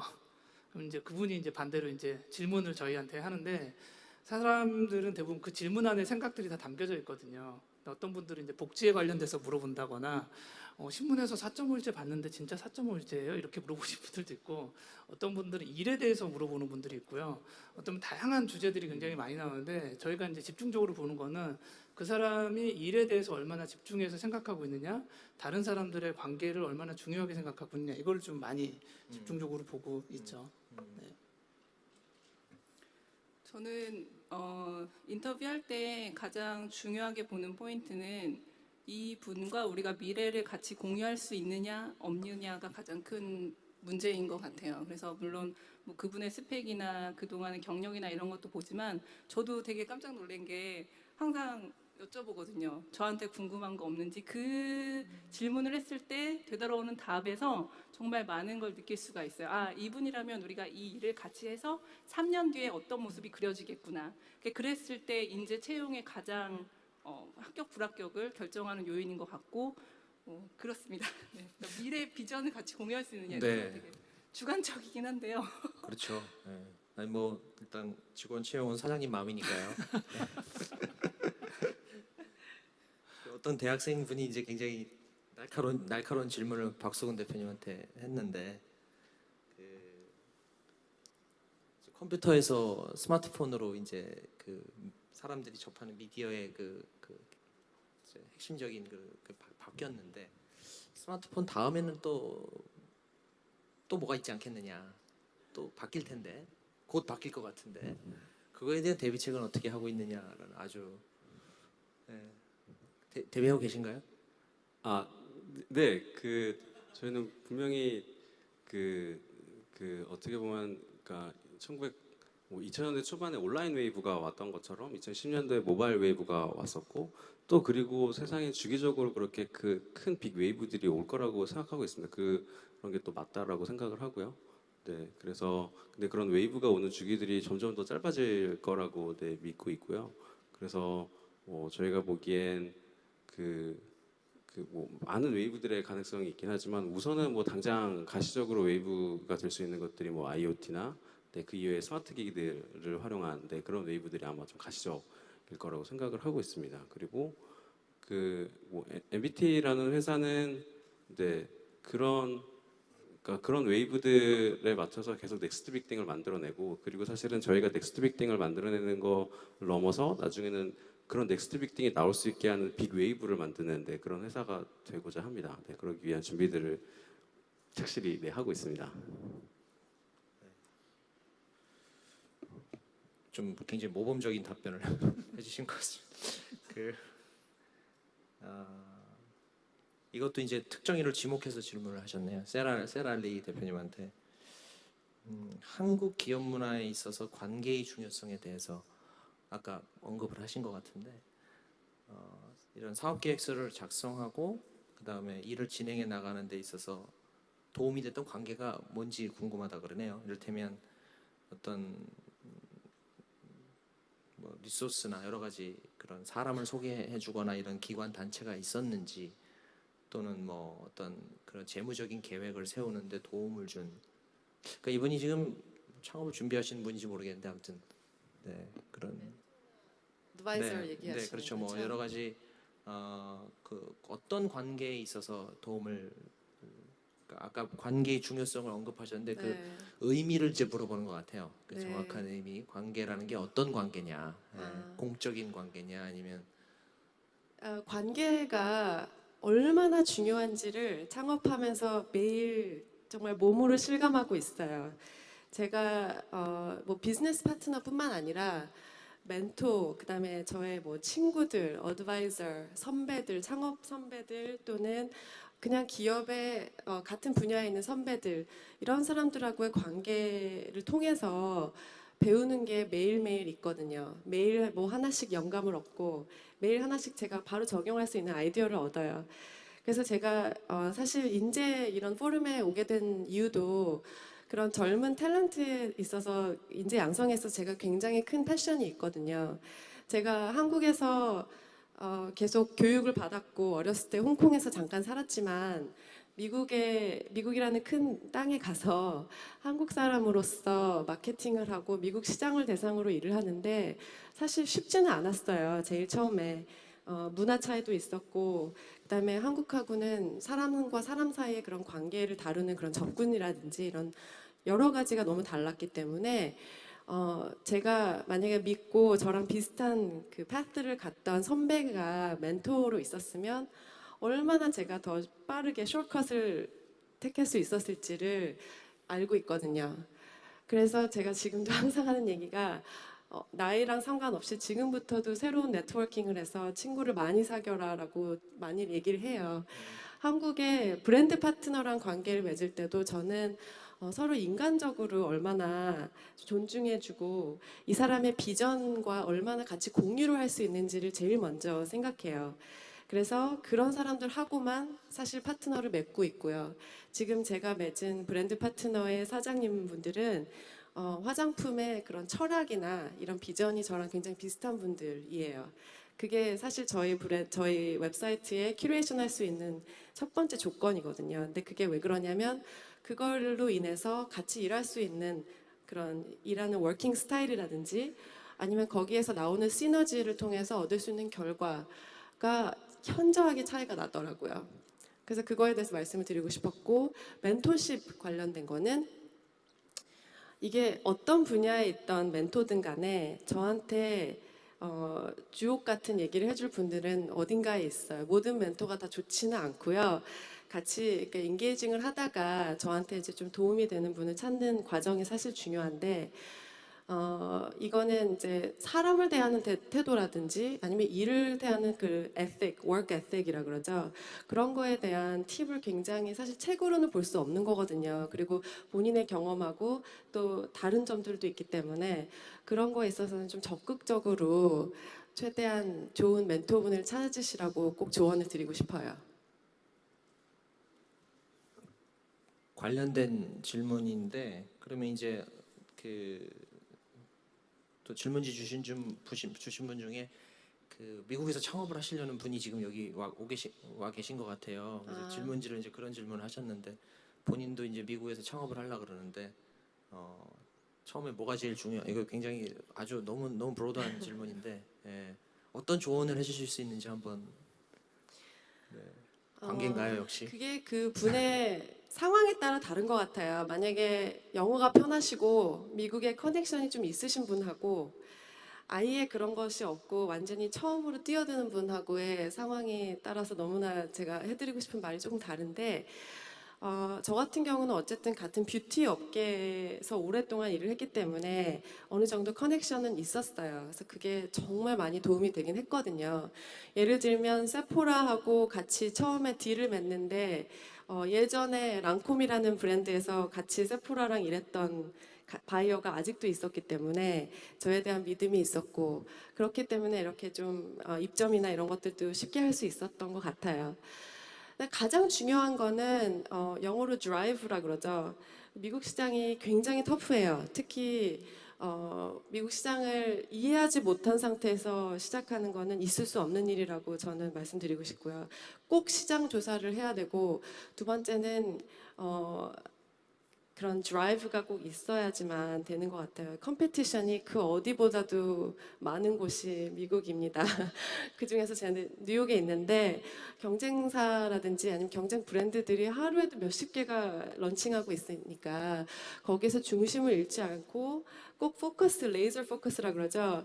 그 상황에서 드라이브를 가지고 끈기 있게 일하는 게 그 자세가 가장 중요한 것 같아요. 그건 한국에도 포함이 되겠지만 미국에서 특히 그런 치열한 사회에서는 그게 가장 중요한 것 같아요.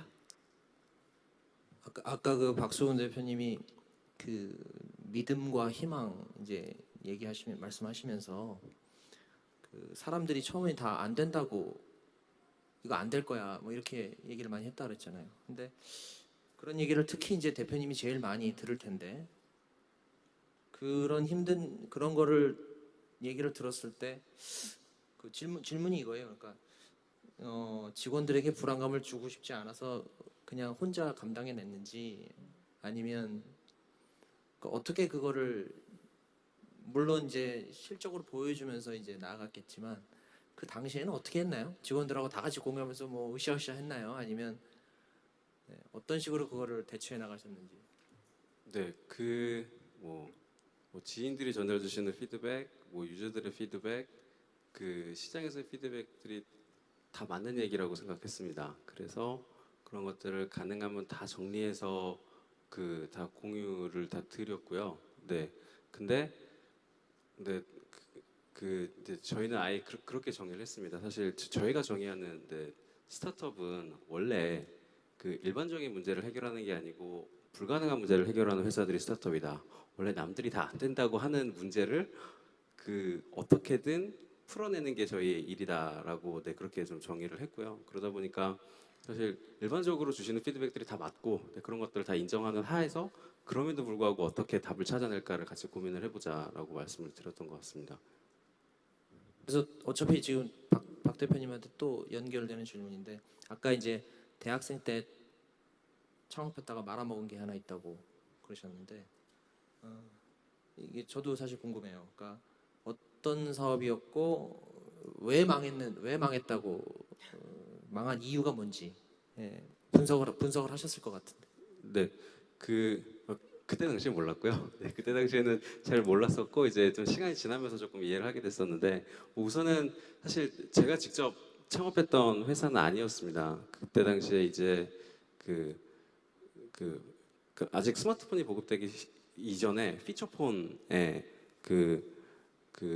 이제 원래 MMS에 바코드가 들어가는 그런 기술들이 있었는데 그게 이제 건당 200원 정도니까 그걸 이제 SMS에 한 줄로 바꿔서 그 바코드들을 SMS에서 한 줄로 그래서 건당 5원에서 20원으로 바꿀 수 있는 그런 기술을 가진 이제 그 박사과정에서 연구를 하시던 이제 형님들이 그런 기술을 가지고 창업을 하셨던 그런 회사였었고요. 그래서 거기서 저는 이제 약간 꼬맹이가 좀 같이 일을 좀 거들어 봐라 해서 이제 사실 좀 조인하게 됐던 회사였었고 근데 기술도 너무 좋았고요. 사실 아이디어도 너무 좋았습니다. 네, 근데 그 지나고 나서 보니까 사실 이제 기술과 아이디어는 어떻게 보면은 그러니까 실제로 변화를 만들어내는 데에 정말 출발점에 불과하다. 네, 그리고 그런 것들을 실제로 제품으로 만들어서 시장에 전달하고 사실 뭐 방금 사라 대표님이 말씀 주신 것처럼 그런 것들을 뭐 그 파트너들에게 설득하고 그리고 그걸 계속 개선시켜 나가는 그런 역량들이 부족했다라고 생각을 했습니다. 네. 오늘 여러 여기 오신 분들이 그 본인이 겪었던 창업 과정의 고난을 되게 구구절절하게 말씀을 해주셔서 그런지 질문 내용도 역경에 대한 질문이 많습니다. 근데 이제 아까 그 김봉지 대표님이 이 고생이 지나면 또 다른 이 난관이 지나면 또 다른 난관이 온다? 네, 이렇게 말씀하셨는데 그러니까 그거에 위로를 받는다는 것에 지금 약간 기막혀하는 질문자가 있는 것 같아요. 그러니까 예를 들어서 그런 상황이 되면 사람이 보통 포기하는데 야, 이거 극복해봤자 또 다음 고난이 오는데 이 고난은 극복해봤자 뭐하나 뭐 이런. 자 그러면 이렇게 끊임없는 시련이 연속되는 상황에서 그 힘을 내서 앞으로 나가는 그 원동력이 뭔지. 그럼에도 불구하고 이걸 계속하는 아까는 뭐 신앙이라고 잠깐 말씀하셨던 것 같은데 네. 너무 이제 형이상학적인 이제 이야기로 네, 갈까봐 그런 것 같아요. 그러니까 저한테는 여러 가지 이제 키워드가 있는데 그 중에 하나 이제 성장이라는 키워드가 있어요. 그러니까 내가 조금 더 어제보다 나아지고 있나? 작년보다 나아지고 있나? 내가 10년 전보다 나아지고 있나? 이런 것들이 저한테는 굉장히 중요한 키워드인데 그것들에 조금 더 성장을 해주는 가장 큰 원동력은 성공이 아니라 사실은 실패나 고난을 통해서 계속 성장하고 있기 때문에 그리고 저희도 생각해 보면은 5년 전 창업 처음 했을 때 여러 가지 문제가 있었지만 지금 보면은 그렇게 큰 문제가 아닌 거예요. 지금에 와서는 그때는 정말 죽을 만큼 힘들었는데 그러면은 지금의 힘든 것도 5년 뒤, 10년 뒤에 지나면은 그 정도까지 힘들까라는 생각을 하면서 이제 견뎌보는 거죠. 그래서 그 고난을 그 고비를 지나면서 조금 더 성장하는 나를 보면서 위로를 받고 있다라는 생각을 가지고 있어요. 그래서 지금 배달의 민족 같은 경우 이거 조금 네. 밑에 조그맣게 적혀 있어 제가 못 보고 넘어갔는데 그 배달의 민족은 이제 배달과 관련된 그런 그 음식 푸드테크이기도 하지만 배달을 이제 연결해주는 서비스인데 약간 생뚱맞을 수도 있는데 이제 요즘에 드론으로도 배달한다 그러고 그러는데 네네. 그런 건 어떻게 하실 거냐고 지금. 그런 건요. 그런 신기술을 먼저 하면 안 돼요. 이제 큰일 나고요. 영국이나 이제 미국 같은 데서 뉴욕 같은 데서 먼저 하는 거 보고 나서 이렇게 잘 되면은 도입하는 것도 빠르거든요. 근데 이제 잘못 그런 너무 과격한 신기술을 잘못 도입했다가 이게 정부와 마찰이 생길 수도 있고 보안 문제도 생길 수도 있고 그래서 저희도 이제 그러니까 여기서 드리고 싶은 말씀이 이거예요. 창업 자체가 발명은 아니에요. 창업은 비즈니스이기 때문에 합리적인 단계에서 들어가는 게 굉장히 중요하다고 생각해요. 근데 창업 자체를 어떤 발명이라고 생각하고 늘 완전히 새로운 것들을 만들어야 된다는 강박관념 때문에 저는 좀 힘든다고 생각하거든요. 그래서 저는 좀 주변에 저희와 비슷한 서비스를 하는 다른 국가에 있는 서비스들을 계속 보면서 그게 어느 정도 적용이 될까 이런 것들을 계속 추이를 지켜보고 있는데 마케팅적으로는 많이 지금 얘기를 하고 있지만 현실적으로는 아직 좀 쉽진 않은 상태로 보여요. 네. 마케팅 쪽으로 좀 화려해 보이죠. 그렇죠? 네. 이 질문은 이제 심연희 대표님이 가장 적합한 것 같은데 부부가 창업을 하셨으니까 창업을 할 때 그 파트너 또는 코파운더 뭐 다 어차피 다 코파운더가 아마 있으신데 예. 그래서 일단 그 코파운더의 어떤 필요성, 중요성, 실제로 의사결정을 하는데 어떤 도움이 됐는지 그리고 이제 대표님은 남편이랑 같이 창업을 하셨는데 창업하려면 결혼해야 되는 건지 뭐 네, 하여튼 근데 어떤 그런 파트너의 중요성이나 뭐 필요성에 네. 대해서 네네. 좀 말씀해 주시죠. 아까 박수근 대표님도 아이디어보다 실행력이 되게 중요하다. 뭐 그런 말씀도 하셨는데 사실 그 실행력이 중요하다는 거는 제일 첫 번째가 조직인 것 같아요. 그래서 아이디어가 아무리 좋고 내가 아무리 뛰어나다 해도 그걸 같이 실행할 조직이 없으면 그 서비스는 절대 태어나지도 못하고 운영도 안 될 건데 그래서 저희 사실 배경이 저희 남편은 교육 쪽에 오래 있어서 그런 컨텐츠를 개발하는 걸 너무 좋아했고 그래서 제가 교육계 스티브 잡스다 막 이렇게 얘기할 정도로 네, 그렇게 했고요. 네. 네네.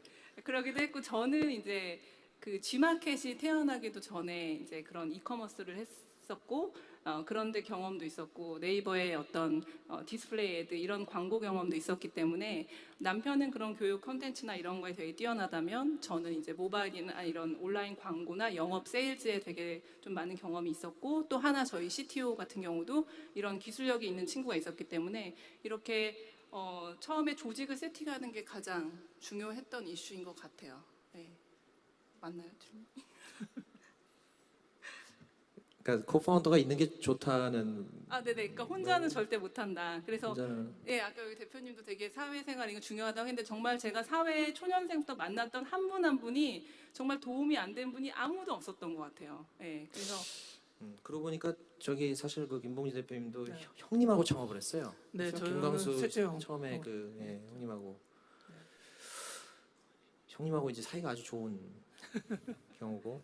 근데 이제 세랄리 대표님은 또 이제 사회에서 만난 네. 그 회사에서 그렇죠, 회사에서 만났었던 만난 인턴 선후배 사이였는데 아, 한 12년 전에 만났죠. 로레알 코리아에서 만났는데 우연히 또 같은 타이밍에 둘 다 뉴욕에서 같이 일을 하고 있었던 거예요.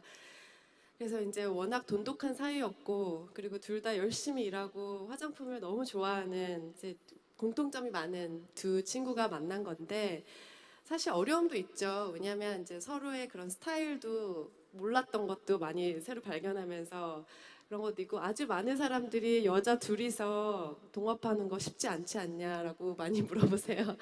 근데 너무 좋아요. 결론부터 말씀드리면 너무 좋은 이유가 서로 너무 힘이 되고 의지가 되더라고요. 특히 이제 제일 처음에 시작할 단계에서 뭘 모르고 이렇게 좀 진행해야 될 때도 있고 리서치를 아무리 온라인으로 해도 실제로 경험하지 않으면 모르는 상황들이 많잖아요. 근데 그럴 때마다 서로 의지가 되고 브레인스토밍도 같이 하면서 이건 어떨까 저건 어떨까 밤새도록 서로 카카오톡 주고받으면서 했던 것들이 정말 피와 되고 살이 됐던 것 같고 지금도 저희 팀원들이 다 있지만 저희 둘끼리 항상 시간을 내서 같이 회의하고 브레인스토밍 하는 시간을 매일 조금씩 내거든요. 거기서 얻는 힘이 굉장히 크더라고요. 사실 오늘 이제 질문하신 분들이 뭐 너무 많고 뭐 많이 제가 저기 다 하지 못하는 점은 좀 양해를 해주시고요. 그 중에서 비교적 중복되는 것들을 추려서 했는데, 근데 또 되게 이제 구체적인 질문들이 많았는데 좀 이제 제도적인 측면에 또 심각한 질문을 하신 분이 계세요. 그러니까 그 최근에 이 청년 실업 문제 대안으로 창업에 대한 국가 지원이 늘어나고 있습니다. 그러나 사회적 경험이 적은 청년들에게 창업을 권장하는 게 너무 무책임한 그런 거 아닌가, 제도적으로 그런 주장도 있는데 이런 상반된 상황에 대해서 실제로 여기 나와 계신 일에 창업을 지금 해서 하신 분들은 창업을 권하고 있는지, 그리고 생각하시기에 정말 청년 창업을 좀 북돋우기 위해서 필요한 지원 제도는 뭐가 있는지, 뭐라고 생각하시는지, 이거는 전체라고 해주셔서 제가 뭐 누구를 어떻게 누가 좀 고민을 좀 많이 해보셨을까요? 어디 창업 짬밥 순으로 할까요? 제일 오래된. 그죠? 근데 정말 친구들, 그다음에 이제 제 나이가 36인데요. 이 나이 때 되면 직장에 대한 있으신 분도 되게 고민을 많이 하시고 하시는 것 같아요. 근데 저는 사실 창업을 막 권하진 않아요.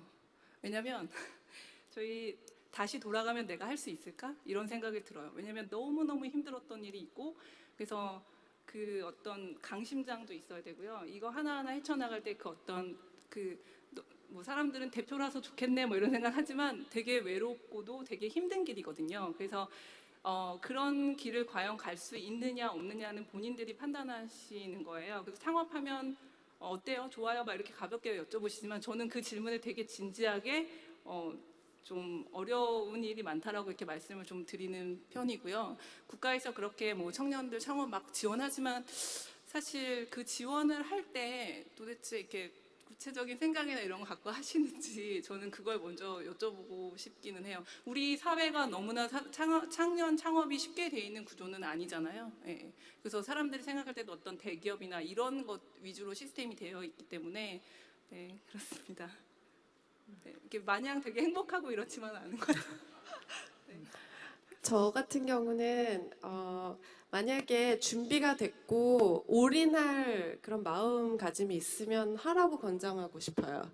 저는 대기업에서 어쨌든 10년 넘게 일을 했었고 지금 창업한 지 2년이 됐는데 이렇게 매일 하루하루가 기대되는 그런 아침이 없었던 것 같아요. 제가 예전 회사에서도 너무 즐겁게 일을 했었지만 지금은 나의 무언가를 이뤄나가고 있고 내가 점점 어떻게 보면 이 사회에 작게나마 임팩트를 주고 있다는 그런 생각에 정말 매일 하루가 에너지가 넘치는 상태로 일어나고 밤에 너무 피곤하고 스트레스가 많은 하루여도 그 성취감은 어떻게 이루 설명할 수가 없는 것 같아요. 이거는 스타트업을 하는 분들이 많이 느끼실 텐데 만약에 하지만 중요한 거는 무모한 상태에서 도전하면 안 된다는 거. 준비가 되고 아까 말씀드린 대로 시장 조사를 충분히 하고 내가 잘하는 것과 내가 좋아하는 것을 잘 밸런스를 할 수 있을 상태가 됐을 때 꼭 하라고 권장하고 싶어요.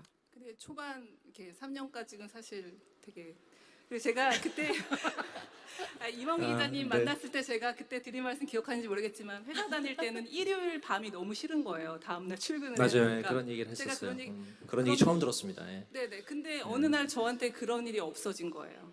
네. 그러니까 이거가 그런 생활이라서 너무 초반에 일요일 밤이 싫다는 게 이제 빨리 월요일 날 가서 일하고 싶어서. 막- 그러니까 월요일이 힘들어서, 그렇죠? 그쵸, 네. 그랬는데 창업을 하고 나서는 계속 스케일이 이제 단계 그런 게 단계 사라진 올라가면서 또 다른 고민과 이런 네. 걸 하기 시작하는 것 같아요.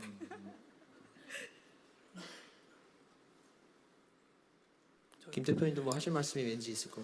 네, 예, 나라에서 청년 창업을 이렇게 장려하는 것에 대해서 어떻게 생각하냐에 대한 질문이었잖아요. 그래서 개인적인 관점에서 말씀 주셨고 저는 100% 동의하고요. 저도 이제 거의 뭐 창업을 하면 조울증이 걸려요. 금방 좋아졌다, 금방 싫어졌다 해서 성격도 이상해지고 뭐 되게 뭐 그런데 이제 국가적인 관점에서 좀 다르게 바라볼 필요는 있는 것 같아요. 그러니까는 경제가 어떻게 순환되는지를 보면은 슈페터의 경제순환론 관점에서 본다라면요, 창조적인 파괴를 일으켜서 새로운 제품들을 만들어서 시장 경제가 활성화가 되는 거예요. 그 다음에 그것들을 모방하는 회사들이 나타남으로써 이윤이 적어지면서 시장이 불황이 오는 거예요. 그렇게 본다라면은 한국에 있는 창조적인 어떤 기업들이나 이런 것들보다는 예전에 답습하면서 선진국들이 했던 모델들을 답습하면서 했던 것들을 계속 오면서 지금 그 마진율이 줄어들고 경쟁이 치열해지면서 국가적인 불황이 오고 있는 건데요. 예를 들어서 볼게요. 미국이라던가 중국 같은 경우가 지금 가장 경제적으로 활성화되고 있는데 그 나라들의 대표적인 기업들을 보면요. 바이두라던가 텐센트라던가 알리바바 창업한 지 십수년도 안 된 회사들이고요. 미국 뭐 페이스북, 뭐 애플 여러분들 아는 여러 회사들도 얼마 안 된 회사들이 계속 그 혁신을 일으키면서 세계 시장을 주도하고 있는데요. 시장의 뭐 반대로 보면은 그 호황을 겪었다가 지금 불황 쪽으로 계속 가고 있는 나라가 일본하고 우리나라라 보면은 일본과 우리나라의 대표적인 기업들을 보면요. 그런 것들이 많이 부족한 거죠. 그래서 청년 창업이 개인에게는 실패까지 본인이 짊어져야 되기 때문에 개인에게는 굉장히 힘든 일일 수도 있지만 범국가적으로 본다면 경제를 활성화해야 된다면 누군가 계속 끊임없이 도전하고 새로운 모델을 만들고 새로운 비즈니스 모델을 만들어야 된다고 생각을 하고 있어요. 그래서 뭐 제가 아까 말씀드린 조울증 걸리고 왔다 갔다 하기 때문에 창업할 수도 있고요. 네, 나라를 위하신다면 하시고요. 네, 여러분들이 선택하시면 될 것 같아요. 네. 네, 사실 시간이 벌써 오버가 됐는데 요건 저도 좀 궁금해서 마지막으로 하나만 어떤 대기업에 계신 분이 이제 질문을 해주셨는데 최근에 이제 뭐 삼성 사례도 있었고 대기업들이 그 뭐 스타트업과 같은 그런 문화를 뭐 사내에 구축하겠다 또는 사내 벤처를 활성화하겠다 뭐 이런 거를 많이 이제 좀 시도를 하고 있는 것 같은데 좀 스타트업에서 볼 때는 그런 게 어떻게 보이는지 그리고 실제로 대기업에서 그게 이제 그런 것들이 가능하다고 보는지 또 그게 가능하려면은 어떤 좀 요소가 필요한지 네. 좀 생각해 보셨나요 혹시? 저 차라리, 같은 예. 경우는 사실 생각해봤어요. 왜냐면 이 이슈에 대해서 사실 최근에 좀 얘기를 한 적이 있었는데 지인들하고 가장 중요한 거는 그 하이라키 위계 질서에 있어서 그런 의사 결정을 하는 그 권한이 좀 여러분들한테 주어지지 않으면 불가능하다고 생각해요. 근데 그게 하루아침에 되는 건 아니죠. 그러니까 제가 한국에 있는 기업들하고도 대기업하고도 여러 번 일을 같이 해봤지만 뭔가 속도 있게 경쟁력 있게 빨리 진행을 해야 되는 상황에서 잠깐만요, 좀 여쭤보고 올게요라고 하고 며칠 동안 연락이 안 되는 분들이 많아요. 근데 기업 문화가 어떨지 모르겠지만 자유롭게 자기 의사를 얘기할 수 있고 뭐 표현할 수 있고 이런 분위기가 있어도 결국에는 의사 결정권이 없으면 사실 스타트업 분위기로 가는 거는 쉽지 않다고 생각하거든요. 왜냐하면 스타트업의 가장 큰 장점이 젊은 친구들이 큰 그 그림을 보고 디시전 메이킹도 같이 할 수 있고 전략적으로 같이 참여할 수 있는 그런 그게 장점인데 그런 게 권장이 돼야 된다고 생각합니다.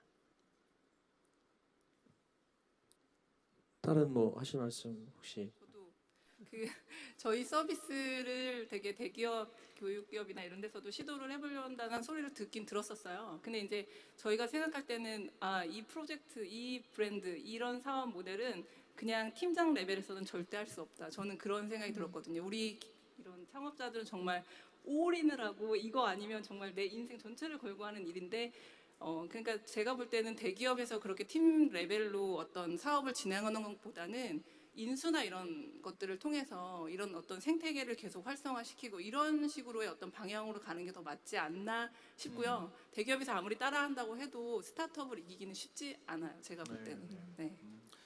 네, 저도 짧게만 네, 말씀드리자면 네. 이제 굉장히 민감한 부분이긴 한데 대기업과의 스타트업의 문화에 대해서인데 저는 반대로 이런 생각을 해봐요. 대기업도요. 처음 시작할 때 스타트업이었어요.